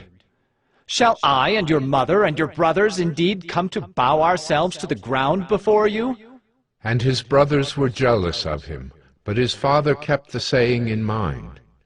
Now his brothers went to pasture their father's flock near Shechem. And Israel said to Joseph, "Are not your brothers pasturing the flock at Shechem? Come, I will send you to them." And he said to him, "Here I am." So he said to him, "Go now, see if it is well with your brothers and with the flock, and bring me word." So he sent him from the valley of Hebron, and he came to Shechem. And a man found him wandering in the fields, and the man asked him, "What are you seeking?" "I am seeking my brothers." He said, "Tell me, please, where they are pasturing the flock?" And the man said, "They have gone away, for I heard them say, 'Let us go to Dothan.'" So Joseph went after his brothers, and found them at Dothan. They saw him from afar, and before he came near to them, they conspired against him to kill him. They said to one another, "Here comes this dreamer." "Come now, let us kill him and throw him into one of the pits. Then we will say that a fierce animal has devoured him, and we will see what will become of his dreams." But when Reuben heard it, he rescued him out of their hands, saying, Let us not take his life. And Reuben said to them, Shed no blood. Throw him into this pit here in the wilderness. But do not lay a hand on him, that he might rescue him out of their hand to restore him to his father.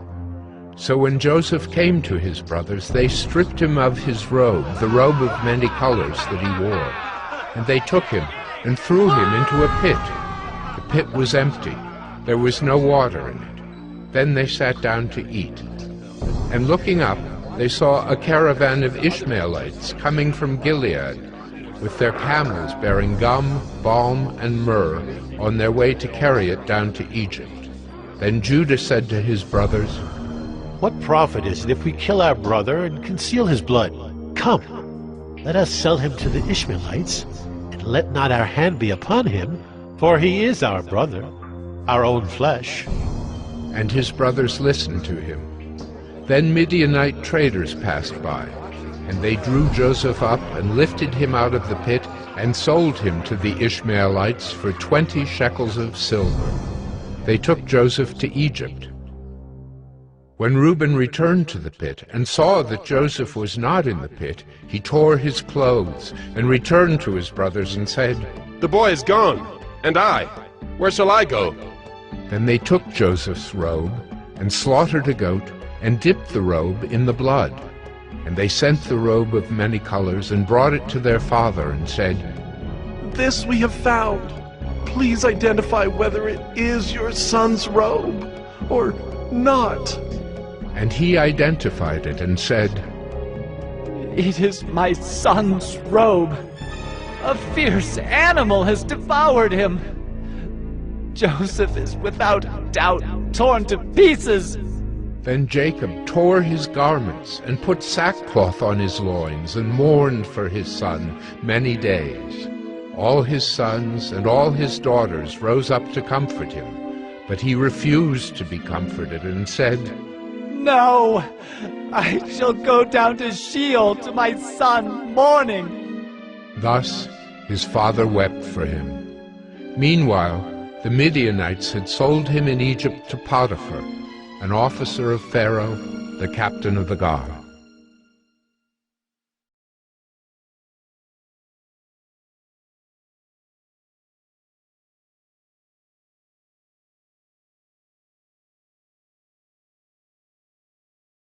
Genesis 38. It happened at that time that Judah went down from his brothers and turned aside to a certain Adulamite, whose name was Hira. There Judah saw the daughter of a certain Canaanite, whose name was Shua. He took her and went in to her, and she conceived and bore a son, and he called his name She conceived again and bore a son, and she called his name Onan.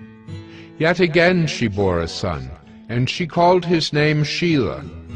Judah was in Chezib when she bore him. And Judah took a wife for his firstborn, and her name was Tamar. But Judah's firstborn, was wicked in the sight of the Lord, and the Lord put him to death. Then Judah said to Onan, Go into your brother's wife, and perform the duty of a brother-in-law to her, and raise up offspring for your brother. But Onan knew that the offspring would not be his. So whenever he went in to his brother's wife, he would waste the semen on the ground, so as not to give offspring to his brother. And what he did was wicked in the sight of the Lord, and he put him to death also. Then Judah said to Tamar, his daughter-in-law, Remain a widow in your father's house, till Shelah my son grows up. For he feared that he would die like his brothers. So Tamar went and remained in her father's house. In the course of time, the wife of Judah, Shua's daughter, died. When Judah was comforted, he went up to Timnah to his sheep shearers, he and his friend Hira the Adulamite. And when Tamar was told, Your father-in-law is going up to Timnah to shear his sheep, she took off her widow's garments and covered herself with a veil, wrapping herself up, and sat at the entrance to Enaim, which is on the road to Timnah. for she saw that Shelah was grown up, and she had not been given to him in marriage.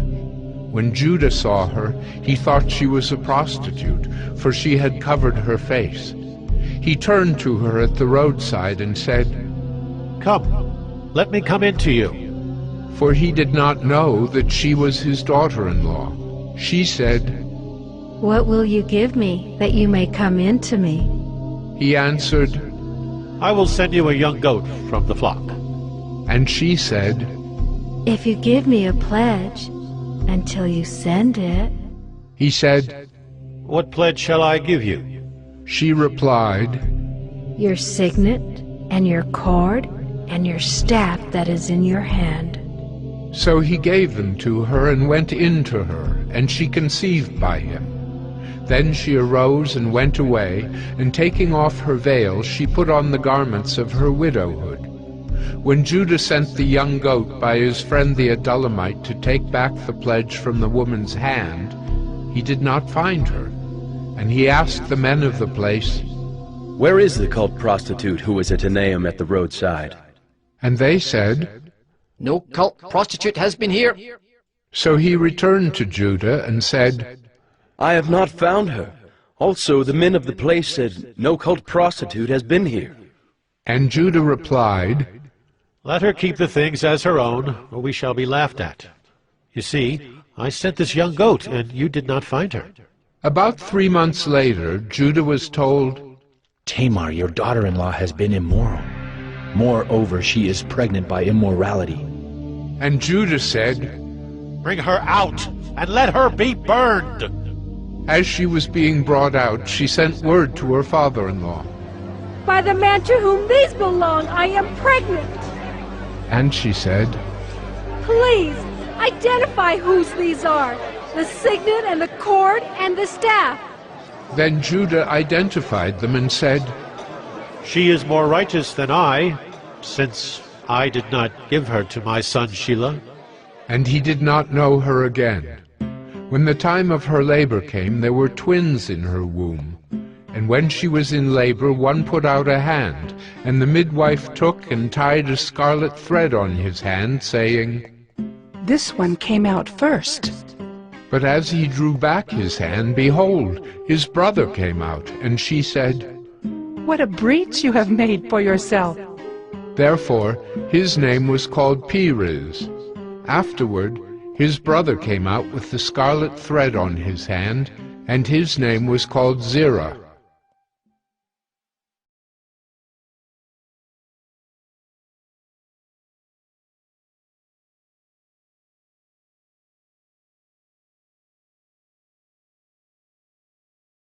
Genesis 39. Now Joseph had been brought down to Egypt, and Potiphar, an officer of Pharaoh, the captain of the guard, an Egyptian, had bought him from the Ishmaelites, who had brought him down there. The Lord was with Joseph, and he became a successful man, and he was in the house of his Egyptian master.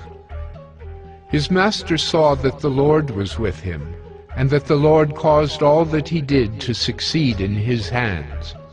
So Joseph found favor in his sight and attended him, and he made him overseer of his house, and put him in charge of all that he had. From the time that he made him overseer in his house, and over all that he had, the Lord blessed the Egyptian's house for Joseph's sake. The blessing of the Lord was on all that he had in house and field. So he left all that he had in Joseph's charge, and because of him he had no concern about anything but the food he ate. Now Joseph was handsome in form and appearance, and after a time his master's wife cast her eyes on Joseph and said, "Lie with me." But he refused, and said to his master's wife, "Behold, because of me my master has no concern about anything in the house, and he has put everything that he has in my charge.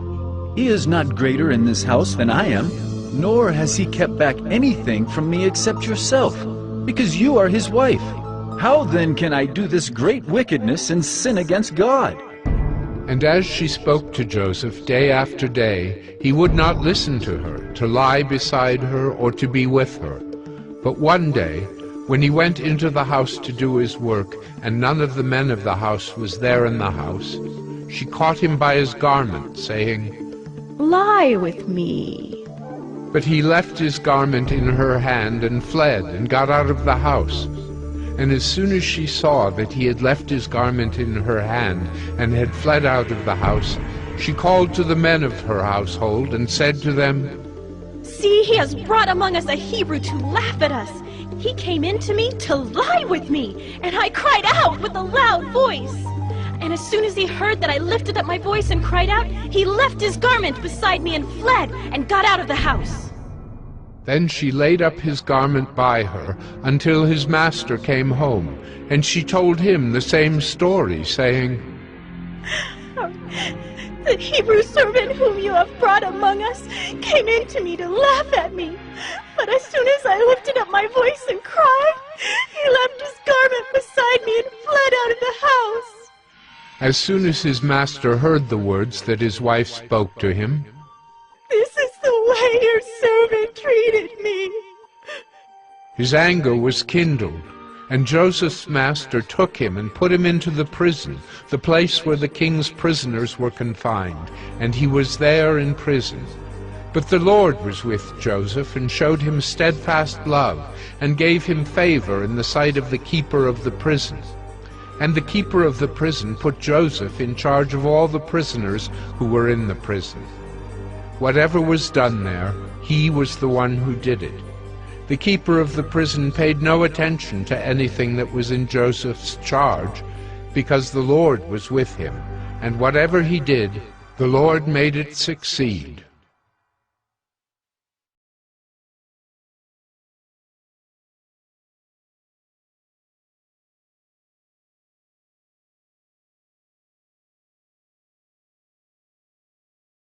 Genesis 40.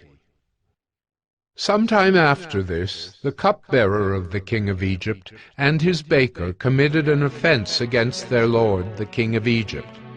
And Pharaoh was angry with his two officers, the chief cupbearer and the chief baker, and he put them in custody in the house of the captain of the guard, in the prison where Joseph was confined. The captain of the guard appointed Joseph to be with them, and he attended them. They continued for some time in custody, and one night they both dreamed, the cupbearer and the baker of the king of Egypt, who were confined in the prison, each his own dream, and each dream with its own interpretation.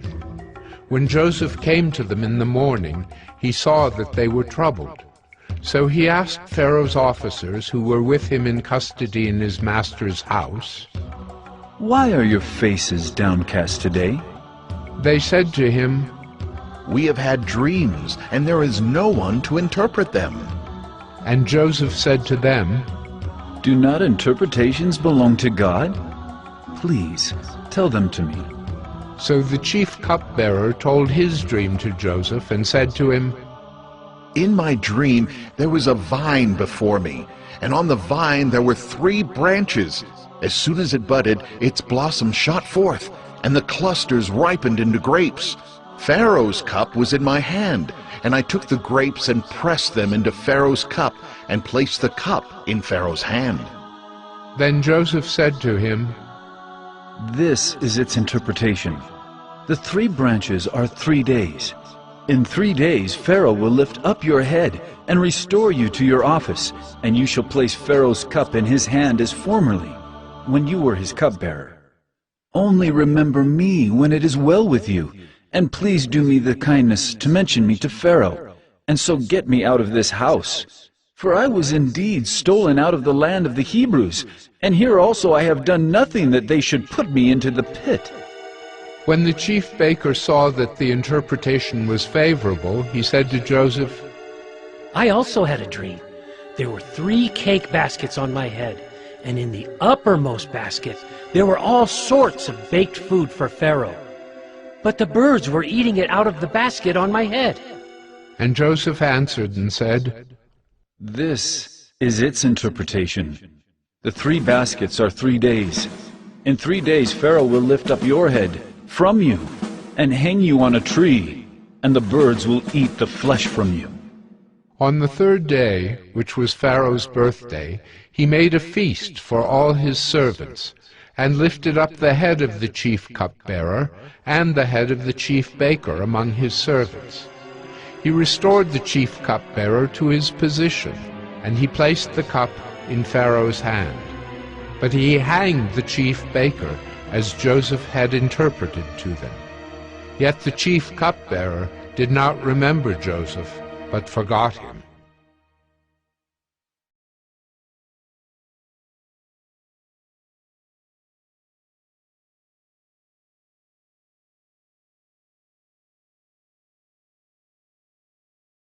Genesis 41.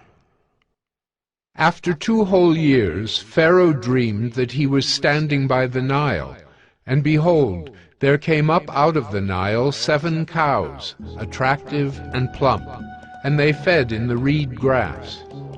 And behold, 7 other cows, ugly and thin, came up out of the Nile after them, and stood by the other cows on the bank of the Nile. And the ugly, thin cows ate up the 7 attractive, plump cows. And Pharaoh awoke. And he fell asleep and dreamed a 2nd time. And behold, 7 ears of grain, plump and good, were growing on one stalk. And behold, after them sprouted 7 ears, thin, and blighted by the east wind. And the thin ears swallowed up the 7 plump, full ears. And Pharaoh awoke, and behold, it was a dream. So in the morning his spirit was troubled, and he sent and called for all the magicians of Egypt and all its wise men. Pharaoh told them his dreams, but there was none who could interpret them to Pharaoh. Then the chief cupbearer said to Pharaoh, I remember my offenses today, when Pharaoh was angry with his servants and put me and the chief baker in custody in the house of the captain of the guard. We dreamed on the same night, he and I, each having a dream with its own interpretation. A young Hebrew was there with us, a servant of the captain of the guard. When we told him, he interpreted our dreams to us, giving an interpretation to each man according to his dream. And as he interpreted to us, so it came about. I was restored to my office, and the baker was hanged. Then Pharaoh sent and called Joseph, and they quickly brought him out of the pit. And when he had shaved himself and changed his clothes, he came in before Pharaoh. And Pharaoh said to Joseph, I have had a dream, and there is no one who can interpret it. I have heard it said of you that when you hear a dream, you can interpret it. Joseph answered Pharaoh, It is not in me. God will give Pharaoh a favorable answer. Then Pharaoh said to Joseph, Behold, in my dream I was standing on the banks of the Nile. 7 cows, plump and attractive, came up out of the Nile and fed in the reed grass. 7 other cows came up after them, poor and very ugly and thin, such as I had never seen in all the land of Egypt. And the thin, ugly cows ate up the first 7 plump cows. But when they had eaten them, no one would have known that they had eaten them, for they were still as ugly as at the beginning. Then I awoke. I also saw in my dream 7 ears growing on one stalk, full and good. 7 ears, withered, thin, and blighted by the east wind, sprouted after them. And the thin ears swallowed up the 7 good ears. And I told it to the magicians, but there was no one who could explain it to me.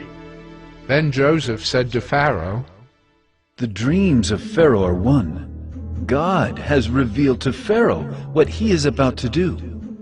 The 7 good cows are 7 years, and the 7 good ears are 7 years. The dreams are one. The 7 lean and ugly cows that came up after them are 7 years, and the 7 empty ears blighted by the east wind are also 7 years of famine. It is as I told Pharaoh. God has shown to Pharaoh what he is about to do.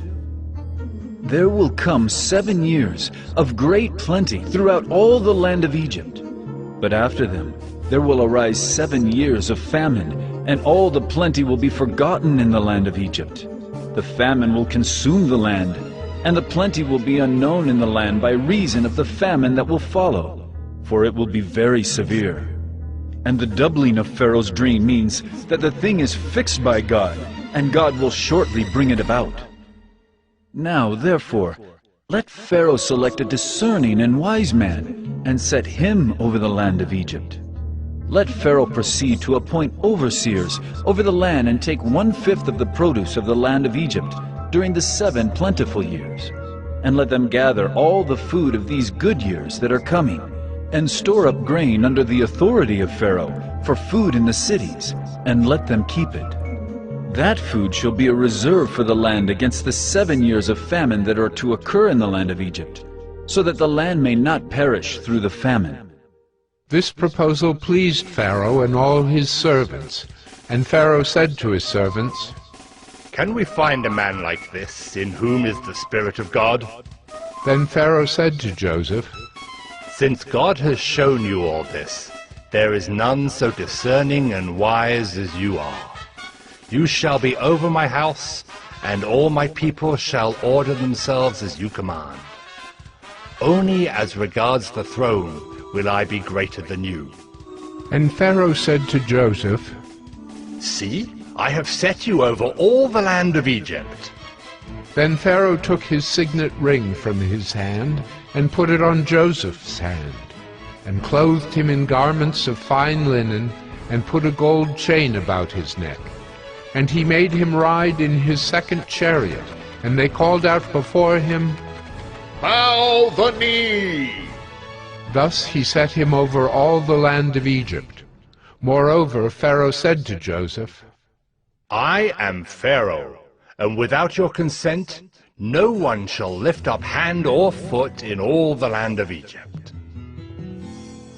And Pharaoh called Joseph's name Zaphenath-Paneah, and he gave him in marriage Asenath, the daughter of Potiphera, priest of On. So Joseph went out over the land of Egypt.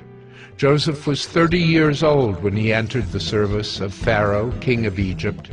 And Joseph went out from the presence of Pharaoh and went through all the land of Egypt.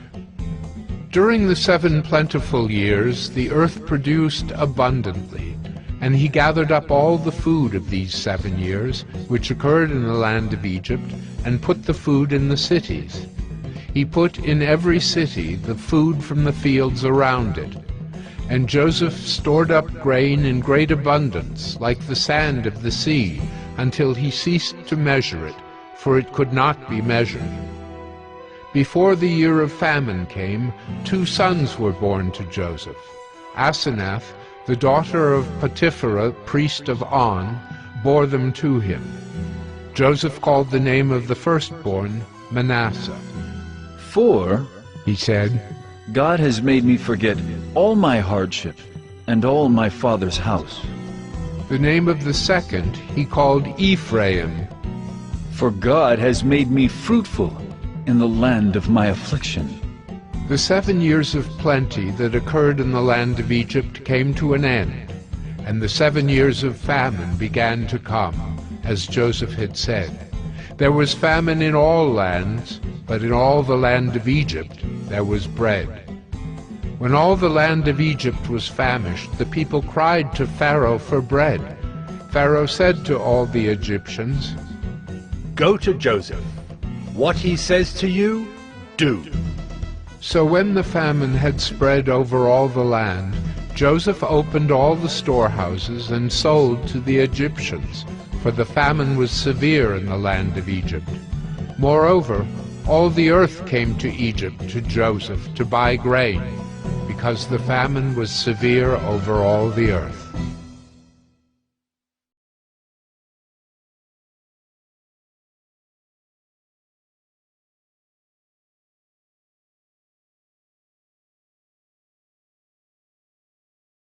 Genesis 42.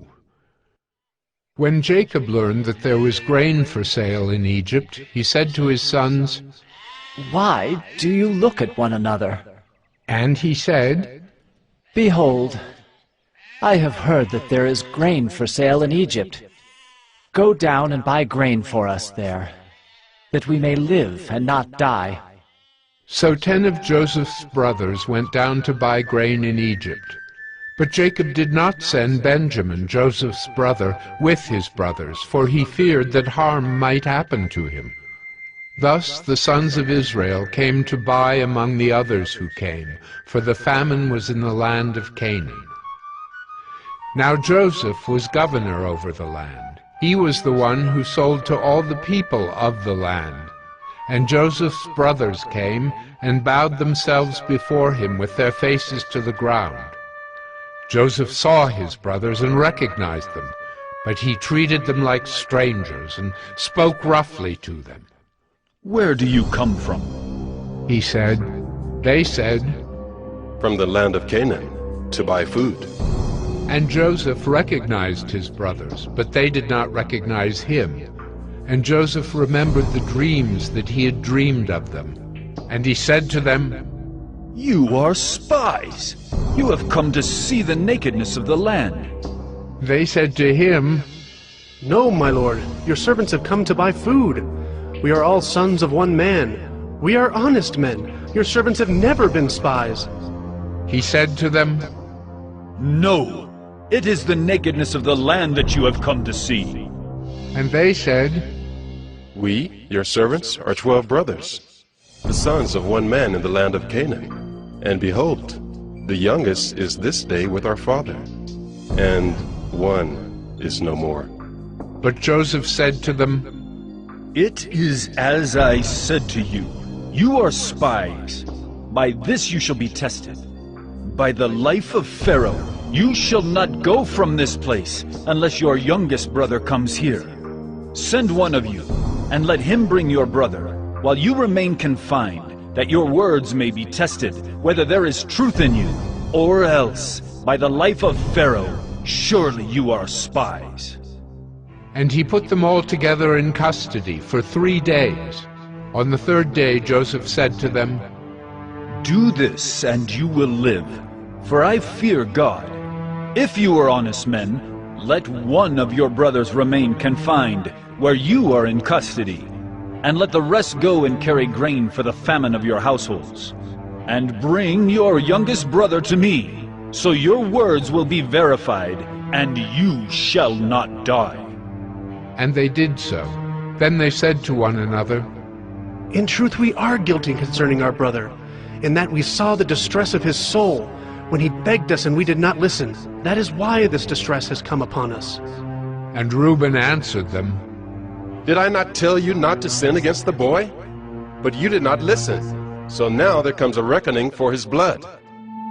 They did not know that Joseph understood them, for there was an interpreter between them. Then he turned away from them and wept. And he returned to them and spoke to them. And he took Simeon from them and bound him before their eyes. And Joseph gave orders to fill their bags with grain, and to replace every man's money in his sack, and to give them provisions for the journey. This was done for them. Then they loaded their donkeys with their grain and departed. And as one of them opened his sack to give his donkey fodder at the lodging place, he saw his money in the mouth of his sack.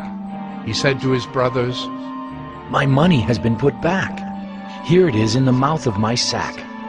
At this their hearts failed them, and they turned trembling to one another, saying, What is this that God has done to us? When they came to Jacob their father in the land of Canaan, they told him all that had happened to them, saying, The man, the lord of the land, spoke roughly to us and took us to be spies of the land.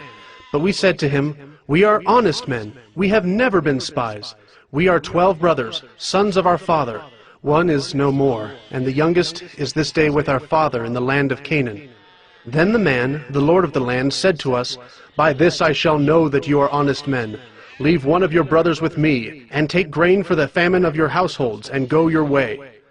Bring your youngest brother to me, then I shall know that you are not spies, but honest men, and I will deliver your brother to you, and you shall trade in the land.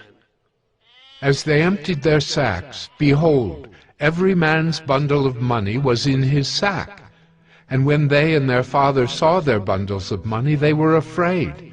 And Jacob their father said to them, You have bereaved me of my children. Joseph is no more, and Simeon is no more. And now you would take Benjamin? All this has come against me. Then Reuben said to his father, Kill my 2 sons if I do not bring him back to you. Put him in my hands, and I will bring him back to you.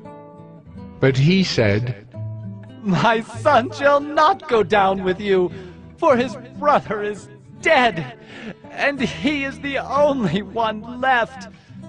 If harm should happen to him on the journey that you are to make, you would bring down my gray hairs with sorrow to Sheol.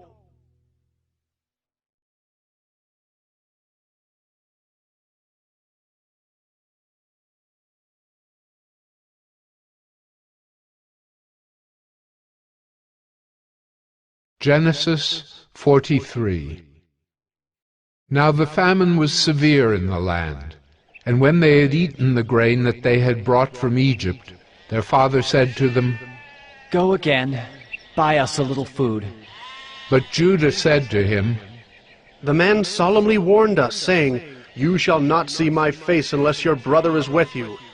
If you will send our brother with us, we will go down and buy you food.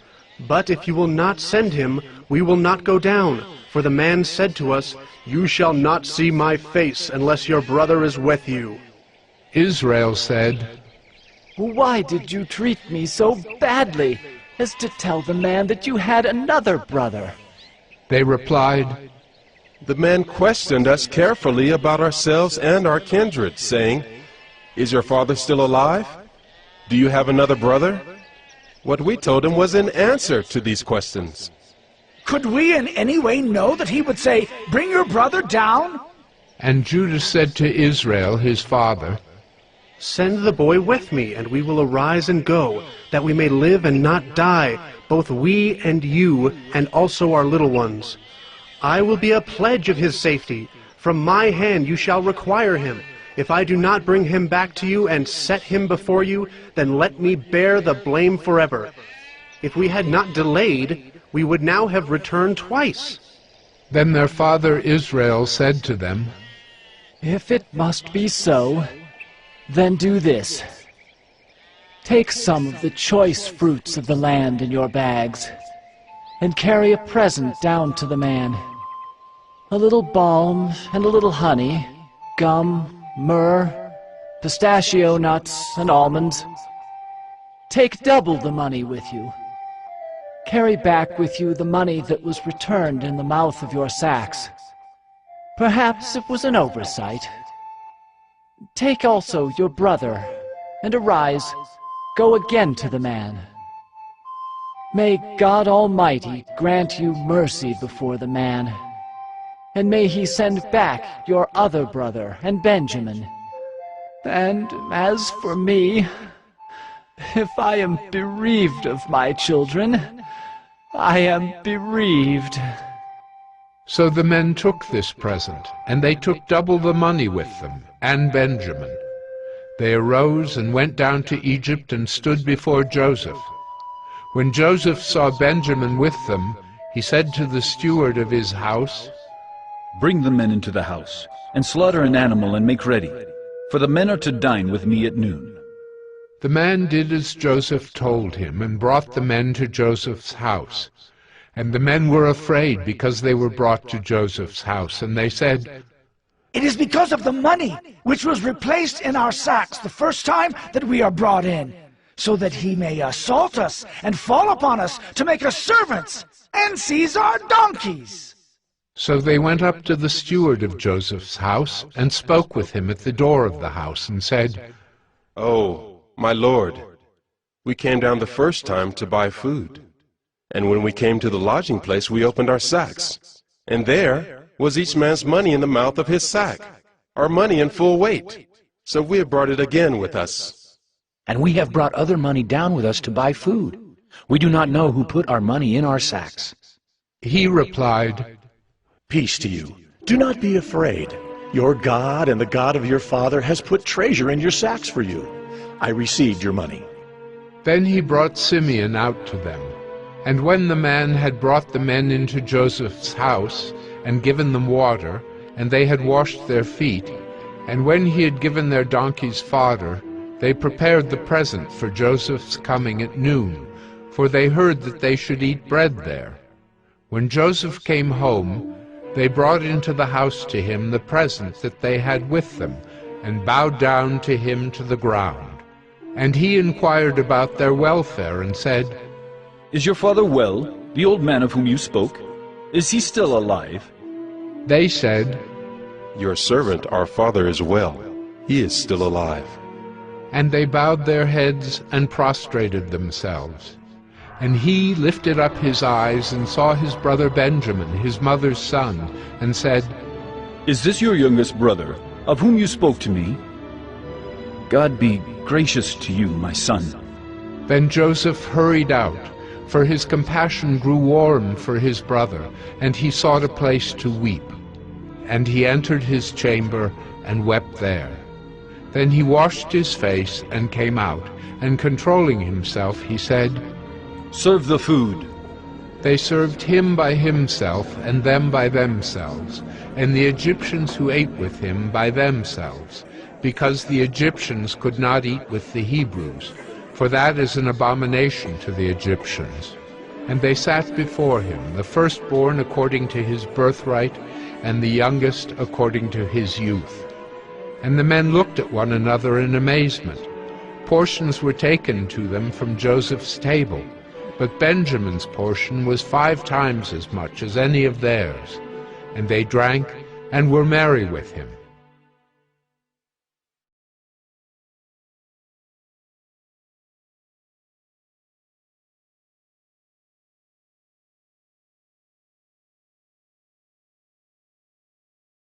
Genesis 44. Then he commanded the steward of his house, Fill the men's sacks with food, as much as they can carry, and put each man's money in the mouth of his sack, and put my cup, the silver cup, in the mouth of the sack of the youngest, with his money for the grain. And he did as Joseph told him. As soon as the morning was light, the men were sent away with their donkeys. They had gone only a short distance from the city. Now Joseph said to his steward, Up, follow after the men, and when you overtake them, say to them, Why have you repaid evil for good? Is it not from this that my Lord drinks, and by this that he practices divination? You have done evil in doing this. When he overtook them, he spoke to them these words. They said to him, Why does my Lord speak such words as these? Far be it from your servants to do such a thing. Behold, the money that we found in the mouths of our sacks we brought back to you from the land of Canaan. How then could we steal silver or gold from your Lord's house? Whichever of your servants is found with it shall die, and we also will be my Lord's servants. He said, Let it be as you say. He who is found with it shall be my servant, and the rest of you shall be innocent. Then each man quickly lowered his sack to the ground, and each man opened his sack. And he searched, beginning with the eldest and ending with the youngest. And the cup was found in Benjamin's sack. Then they tore their clothes, and every man loaded his donkey, and they returned to the city. When Judah and his brothers came to Joseph's house, he was still there. They fell before him to the ground. Joseph said to them, What deed is this that you have done? Do you not know that a man like me can indeed practice divination? And Judah said, What shall we say to my Lord? What shall we speak? Or how can we clear ourselves? God has found out the guilt of your servants. Behold, we are my Lord's servants, both we and he also in whose hand the cup has been found. But he said, Far be it from me that I should do so. Only the man in whose hand the cup was found shall be my servant. But as for you, go up in peace to your father." Then Judah went up to him and said, "O my lord, please let your servant speak a word in my lord's ears, and let not your anger burn against your servant, for you are like Pharaoh himself. My lord asked his servant, saying, 'Have you a father or a brother?' And we said to my lord, 'We have a father, an old man, and a young brother, the child of his old age. His brother is dead, and he alone is left of his mother's children, and his father loves him.' Then you said to your servants, 'Bring him down to me, that I may set my eyes on him.' We said to my lord, 'The boy cannot leave his father, for if he should leave his father would die.' Then you said to your servants, 'Unless your youngest brother comes down with you, you shall not see my face again.' When we went back to your servant my father, we told him the words of my lord. And when our father said, 'Go again, buy us a little food,' we said, 'We cannot go down. If our youngest brother goes with us, then we will go down. For we cannot see the man's face unless our youngest brother is with us.' Then your servant my father said to us, 'You know that my wife bore me 2 sons. One left me, and I said, Surely he has been torn to pieces, and I have never seen him since. If you take this one also from me, and harm happens to him, you will bring down my gray hairs in evil to Sheol.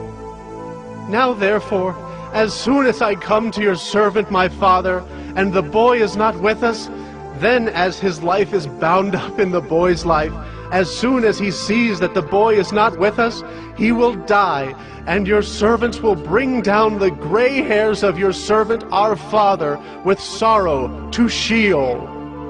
For your servant became a pledge of safety for the boy to my father, saying, If I do not bring him back to you, then I shall bear the blame before my father all my life.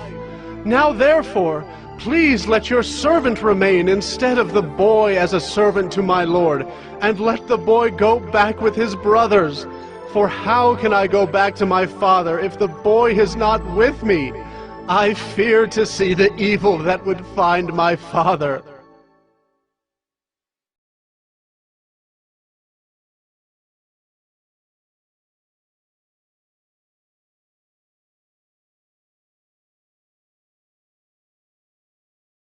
Genesis 45.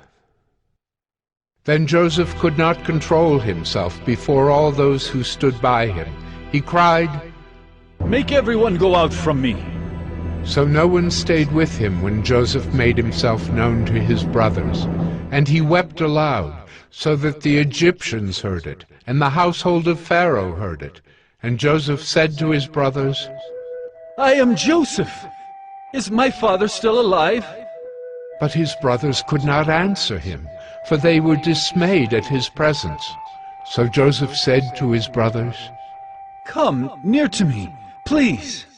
And they came near, and he said, "I am your brother, Joseph, whom you sold into Egypt.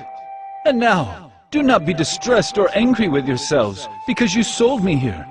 For God sent me before you to preserve life. For the famine has been in the land these 2 years, and there are yet 5 years in which there will be neither plowing nor harvest. And God sent me before you to preserve for you a remnant on earth, and to keep alive for you many survivors. So it was not you who sent me here, but God. He has made me a father to Pharaoh, and lord of all his house, and ruler over all the land of Egypt. Hurry and go up to my father and say to him, Thus says your son, Joseph, God has made me lord of all Egypt. Come down to me, do not tarry. You shall dwell in the land of Goshen, and you shall be near me, you and your children and your children's children, and your flocks, your herds, and all that you have. There I will provide for you, for there are yet 5 years of famine to come, so that you and your household and all that you have do not come to poverty. And now your eyes see, and the eyes of my brother Benjamin see, that it is my mouth that speaks to you. You must tell my father of all my honor in Egypt, and of all that you have seen. Hurry, and bring my father down here." Then he fell upon his brother Benjamin's neck and wept, and Benjamin wept upon his neck. And he kissed all his brothers and wept upon them. After that, his brothers talked with him. When the report was heard in Pharaoh's house, "Joseph's brothers have come," it pleased Pharaoh and his servants, and Pharaoh said to Joseph, "Say to your brothers, do this. Load your beasts and go back to the land of Canaan, and take your father and your households, and come to me, and I will give you the best of the land of Egypt, and you shall eat the fat of the land. And you, Joseph, are commanded to say, do this. Take wagons from the land of Egypt, for your little ones and for your wives, and bring your father and come. Have no concern for your goods, for the best of all the land of Egypt is yours." The sons of Israel did so, and Joseph gave them wagons according to the command of Pharaoh, and gave them provisions for the journey. To each and all of them he gave a change of clothes. But to Benjamin he gave 300 shekels of silver and 5 changes of clothes. To his father he sent as follows: 10 donkeys loaded with the good things of Egypt, and 10 female donkeys loaded with grain, bread, and provision for his father on the journey. Then he sent his brothers away, and as they departed he said to them, "Do not quarrel on the way." So they went up out of Egypt and came to the land of Canaan, to their father Jacob. And they told him, "Joseph is still alive, and he is ruler over all the land of Egypt." And his heart became numb, for he did not believe them. But when they told him all the words of Joseph, which he had said to them, and when he saw the wagons that Joseph had sent to carry him, the spirit of their father Jacob revived. And Israel said, "It is enough! Joseph, my son, is still alive! I will go and see him before I die."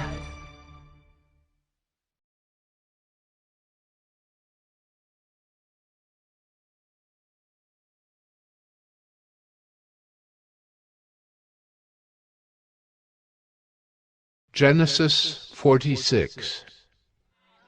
So Israel took his journey with all that he had, and came to Beer-sheba, and offered sacrifices to the God of his father Isaac. And God spoke to Israel in visions of the night, and said, "Jacob, Jacob." And he said, "Here am I." Then he said, "I am God, the God of your father. Do not be afraid to go down to Egypt, for there I will make you into a great nation. I myself will go down with you to Egypt, and I will also bring you up again, and Joseph's hand shall close your eyes." Then Jacob set out from Beer-sheba. The sons of Israel carried Jacob their father, their little ones, and their wives in the wagons that Pharaoh had sent to carry them.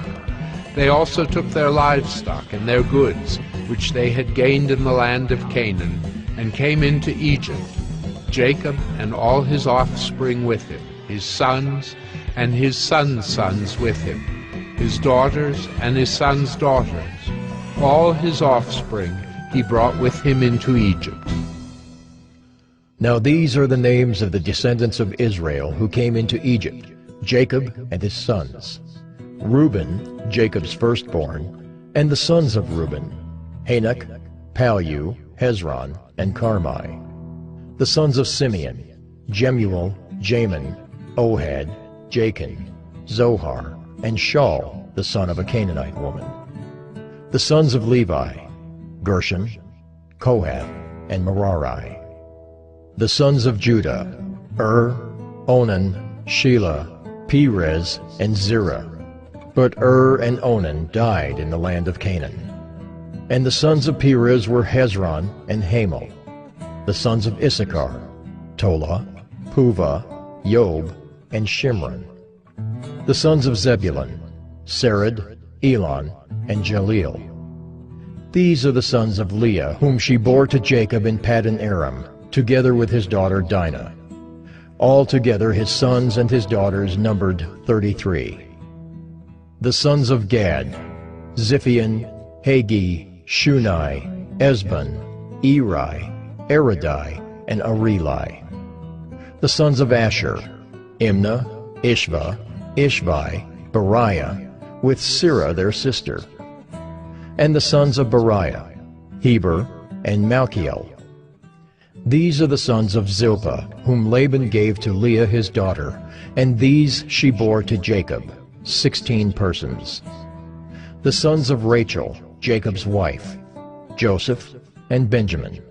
And to Joseph in the land of Egypt were born Manasseh and Ephraim, whom Asenath, the daughter of Potipherah, the priest of On, bore to him.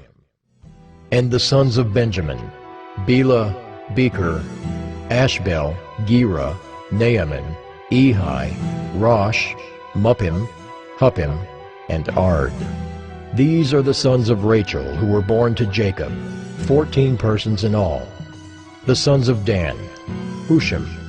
The sons of Naphtali: Jaziel, Gunai, Jezer, and Shillem. These are the sons of Bilhah, whom Laban gave to Rachel his daughter, and these she bore to Jacob, 7 persons in all. All the persons belonging to Jacob who came into Egypt, who were his own descendants, not including Jacob's sons' wives, were 66 persons in all. And the sons of Joseph, who were born to him in Egypt, were 2. All the persons of the house of Jacob who came into Egypt were 70. He had sent Judah ahead of him to Joseph to show the way before him in Goshen, and they came into the land of Goshen. Then Joseph prepared his chariot and went up to meet Israel his father in Goshen. He presented himself to him and fell on his neck and wept on his neck a good while. Israel said to Joseph, "Now let me die, since I have seen your face and know that you are still alive." Joseph said to his brothers and to his father's household, I will go up and tell Pharaoh and will say to him, My brothers and my father's household who were in the land of Canaan have come to me, and the men are shepherds, for they have been keepers of livestock, and they have brought their flocks and their herds and all that they have. When Pharaoh calls you and says, What is your occupation? You shall say, Your servants have been keepers of livestock from our youth, even until now, both we and our fathers, in order that you may dwell in the land of Goshen. For every shepherd is an abomination to the Egyptians.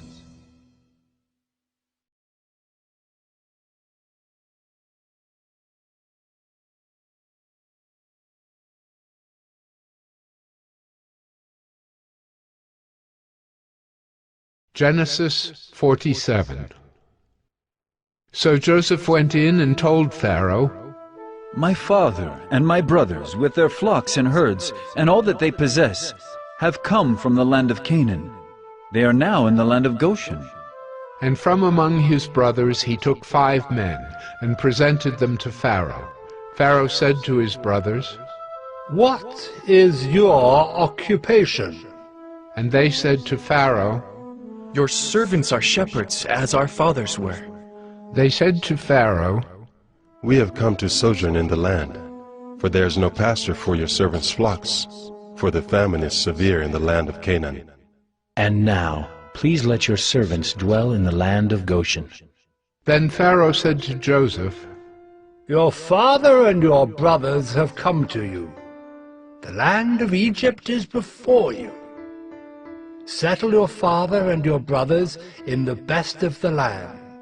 Let them settle in the land of Goshen, and if you know any able men among them, put them in charge of my livestock. Then Joseph brought in Jacob his father, and stood him before Pharaoh. And Jacob blessed Pharaoh. And Pharaoh said to Jacob, How many are the days of the years of your life? And Jacob said to Pharaoh, The days of the years of my sojourning are 130 years.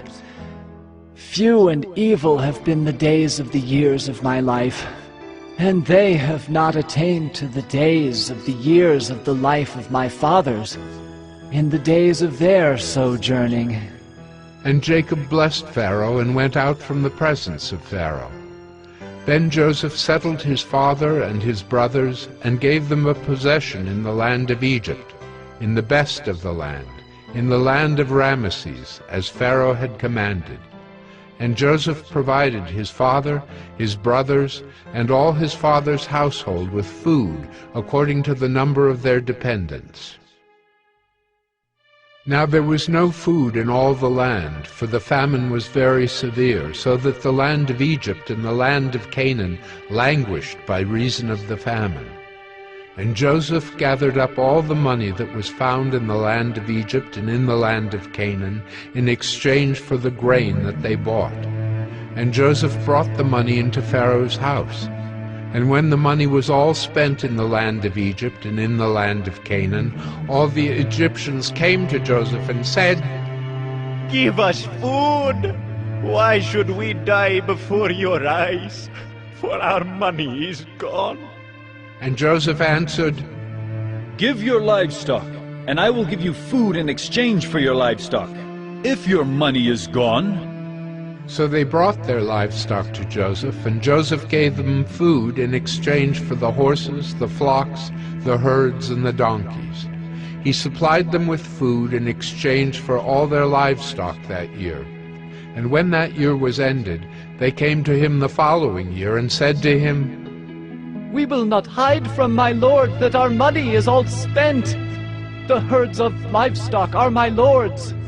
There is nothing left in the sight of my lord but our bodies and our land." Why should we die before your eyes, both we and our land? Buy us and our land for food, and we with our land will be servants to Pharaoh, and give us seed that we may live and not die, and that the land may not be desolate. So Joseph bought all the land of Egypt for Pharaoh, for all the Egyptians sold their fields because the famine was severe on them. The land became Pharaoh's. As for the people, he made servants of them from one end of Egypt to the other. Only the land of the priests he did not buy, for the priests had a fixed allowance from Pharaoh and lived on the allowance that Pharaoh gave them. Therefore they did not sell their land. Then Joseph said to the people, "Behold, I have this day bought you and your land for Pharaoh. Now here is seed for you, and you shall sow the land. And at the harvests you shall give a fifth to Pharaoh, and 4/5 shall be your own, as seed for the field, and as food for yourselves and your households, and as food for your little ones." And they said, "You have saved our lives. May it please my lord, we will be servants to Pharaoh." So Joseph made it a statute concerning the land of Egypt, and it stands to this day, that Pharaoh should have the fifth. The land of the priests alone did not become Pharaoh's. Thus Israel settled in the land of Egypt, in the land of Goshen. And they gained possessions in it, and were fruitful and multiplied greatly. And Jacob lived in the land of Egypt 17 years. So the days of Jacob, the years of his life, were 147 years. And when the time drew near that Israel must die, he called his son Joseph and said to him, "If now I have found favor in your sight, put your hand under my thigh and promise to deal kindly and truly with me. Do not bury me in Egypt, but let me lie with my fathers. Carry me out of Egypt, and bury me in their burying place." He answered, "I will do as you have said." And he said, "Swear to me." And he swore to him. Then Israel bowed himself upon the head of his bed.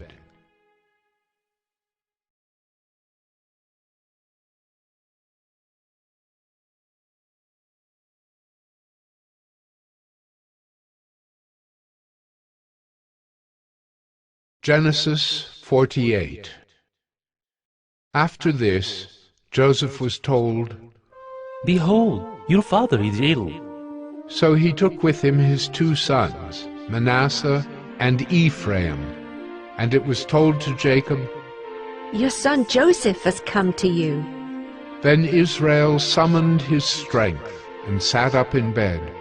And Jacob said to Joseph, God Almighty appeared to me at Luz in the land of Canaan, and blessed me, and said to me, Behold, I will make you fruitful, and multiply you, and I will make of you a company of peoples, and will give this land to your offspring after you, for an everlasting possession.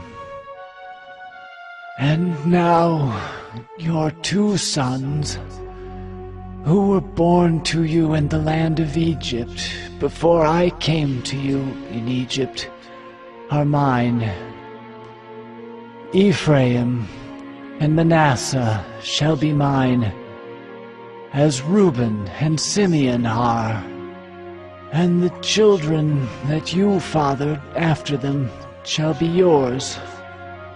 They shall be called by the name of their brothers in their inheritance. As for me, when I came from Paddan, to my sorrow, Rachel died in the land of Canaan on the way, when there was still some distance to go to Ephrath, and I buried her there on the way to Ephrath. That is Bethlehem. When Israel saw Joseph's sons, he said, Who are these? Joseph said to his father, They are my sons, whom God has given me here. And he said, Bring them to me, please, that I may bless them. Now the eyes of Israel were dim with age, so that he could not see.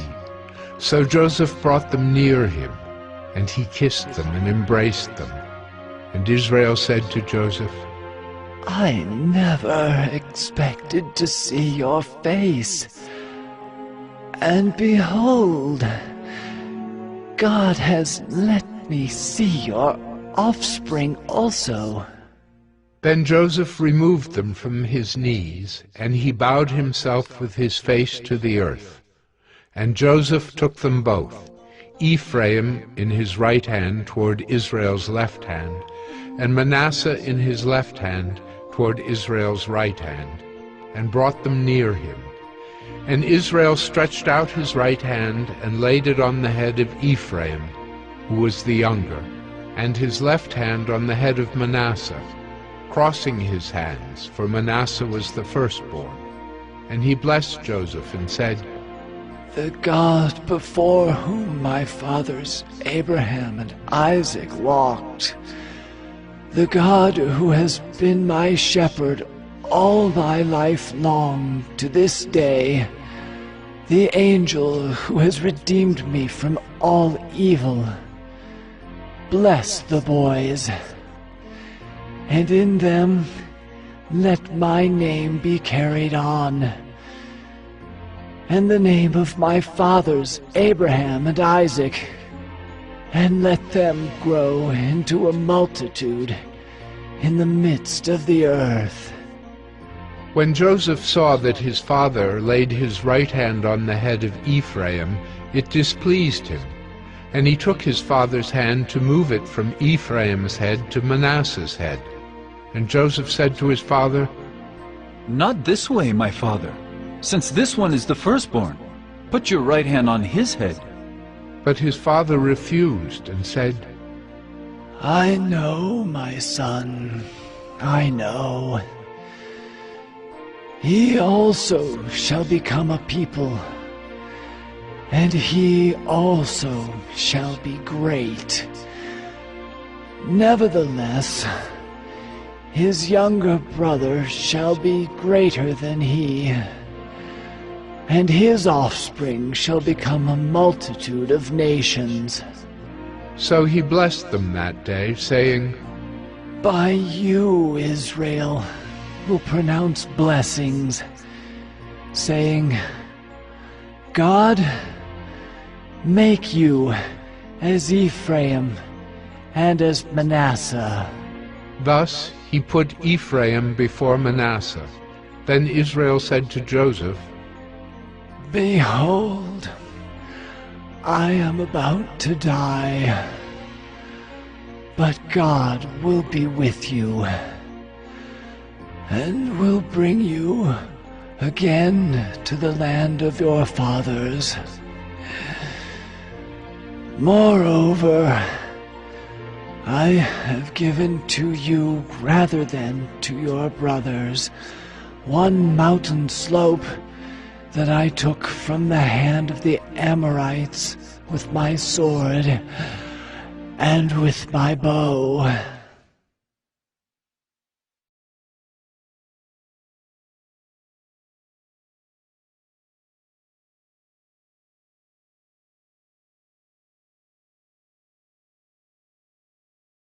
Genesis 49.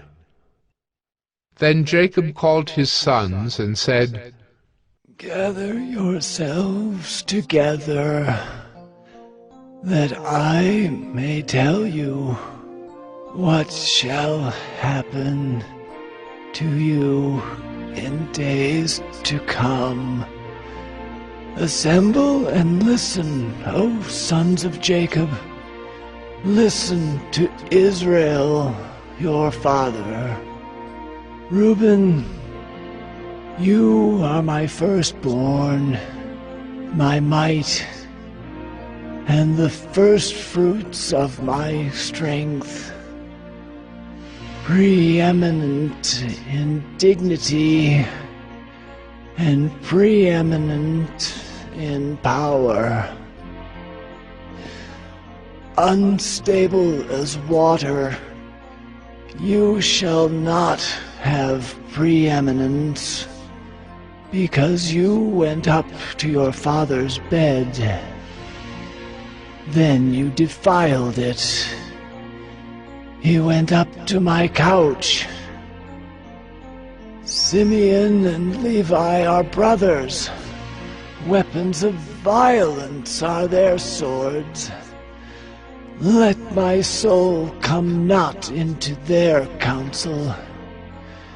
O my glory, be not joined to their company. For in their anger they killed men, and in their willfulness they hamstrung oxen. Cursed be their anger, for it is fierce, and their wrath, for it is cruel. I will divide them in Jacob, and scatter them in Israel. Judah, your brothers shall praise you. Your hand shall be on the neck of your enemies. Your father's sons shall bow down before you. Judah is a lion's cub. From the prey, my son, you have gone up. He stooped down. He crouched as a lion and as a lioness. Who dares rouse him? The scepter shall not depart from Judah, nor the ruler's staff from between his feet, until tribute comes to him, and to him shall be the obedience of the peoples.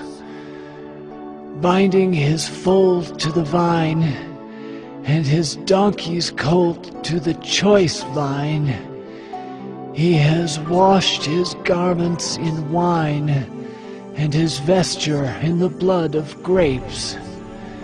His eyes are darker than wine, and his teeth whiter than milk. Zebulun shall dwell at the shore of the sea. He shall become a haven for ships, and his border shall be at Sidon. Issachar is a strong donkey, crouching between the sheepfolds. He saw that a resting place was good, and that the land was pleasant. So he bowed his shoulder to bear, and became a servant at forced labor. Dan shall judge his people as one of the tribes of Israel. Dan shall be a serpent in the way, a viper by the path, that bites the horse's heels, so that his rider falls backward. I wait for your salvation, O Lord. Raiders shall raid Gad, but he shall raid at their heels. Asher's food shall be rich, and he shall yield royal delicacies. Naphtali is a doe let loose that bears beautiful fawns. Joseph is a fruitful bough by a spring. His branches run over the wall. The archers bitterly attacked him, shot at him, and harassed him severely. Yet his bow remained unmoved. His arms were made agile by the hands of the mighty one of Jacob. From there is the shepherd, the stone of Israel. By the God of your father, who will help you. By the Almighty, who will bless you with blessings of heaven above, blessings of the deep that crouches beneath, blessings of the breasts and of the womb. The blessings of your father are mighty beyond the blessings of my parents, up to the bounties of the everlasting hills.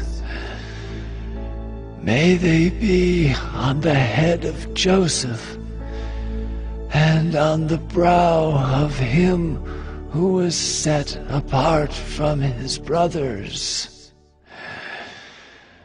Benjamin is a ravenous wolf, in the morning devouring the prey, and at evening dividing the spoil.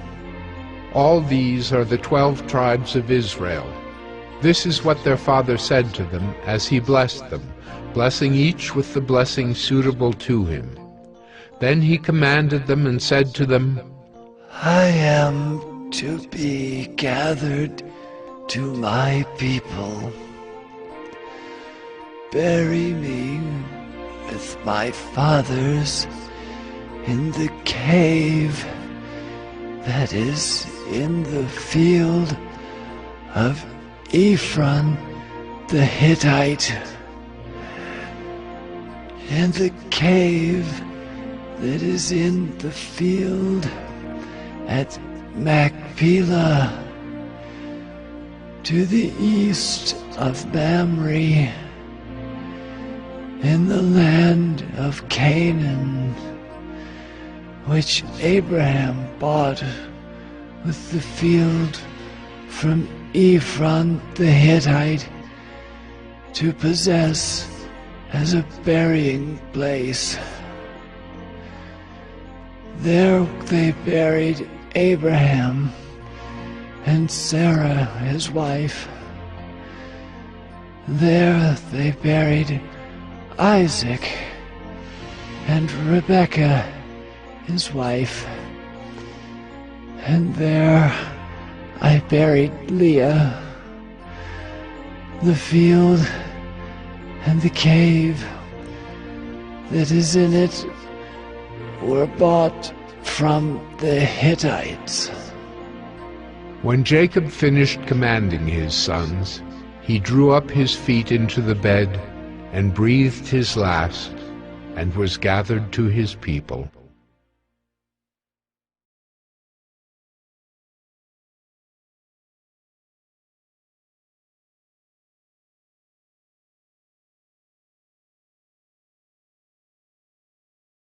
Genesis 50. Then Joseph fell on his father's face and wept over him and kissed him. And Joseph commanded his servants the physicians to embalm his father. So the physicians embalmed Israel. 40 days were required for it, for that is how many are required for embalming. And the Egyptians wept for him 70 days. And when the days of weeping for him were past, Joseph spoke to the household of Pharaoh, saying, If now I have found favor in your eyes, please speak in the ears of Pharaoh, saying, My father made me swear, saying, I am about to die. In my tomb that I hewed out for myself in the land of Canaan, there shall you bury me.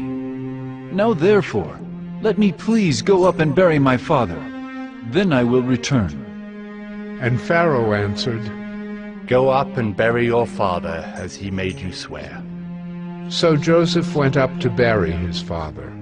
With him went up all the servants of Pharaoh, the elders of his household, and all the elders of the land of Egypt, as well as all the household of Joseph, his brothers, and his father's household. Only their children, their flocks, and their herds were left in the land of Goshen. And there went up with him both chariots and horsemen. It was a very great company. When they came to the threshing floor of Atad, which is beyond the Jordan, they lamented there with a very great and grievous lamentation. And he made a mourning for his father 7 days. When the inhabitants of the land, the Canaanites, saw the mourning on the threshing floor of Atad, they said, This is a grievous mourning by the Egyptians. Therefore the place was named Abel Mizraim. It is beyond the Jordan. Thus his sons did for him as he had commanded them. For his sons carried him to the land of Canaan, and buried him in the cave of the field at Machpelah, to the east of Mamre, which Abraham bought with the field from Ephron the Hittite to possess as a burying place. After he had buried his father, Joseph returned to Egypt with his brothers and all who had gone up with him to bury his father. When Joseph's brothers saw that their father was dead, they said, It may be that Joseph will hate us and pay us back for all the evil that we did to him. So they sent a message to Joseph, saying, Your father gave this command before he died. Say to Joseph, Please forgive the transgression of your brothers and their sin because they did evil to you. And now, please forgive the transgression of the servants of the God of your father. Joseph wept when they spoke to him. His brothers also came and fell down before him and said, Behold, we are your servants. But Joseph said to them, Do not fear, for am I in the place of God? As for you, you meant evil against me, but God meant it for good, to bring it about that many people should be kept alive, as they are today. So do not fear. I will provide for you and your little ones. Thus he comforted them and spoke kindly to them. So Joseph remained in Egypt, he and his father's house. Joseph lived 110 years, and Joseph saw Ephraim's children of the 3rd generation. The children also of Machir, the son of Manasseh, were counted as Joseph's own. And Joseph said to his brothers, I am about to die, but God will visit you and bring you up out of this land, to the land that he swore to Abraham, to Isaac, and to Jacob. Then Joseph made the sons of Israel swear, saying, God will surely visit you, and you shall carry up my bones from here. So Joseph died, being 110 years old. They embalmed him, and he was put in a coffin in Egypt.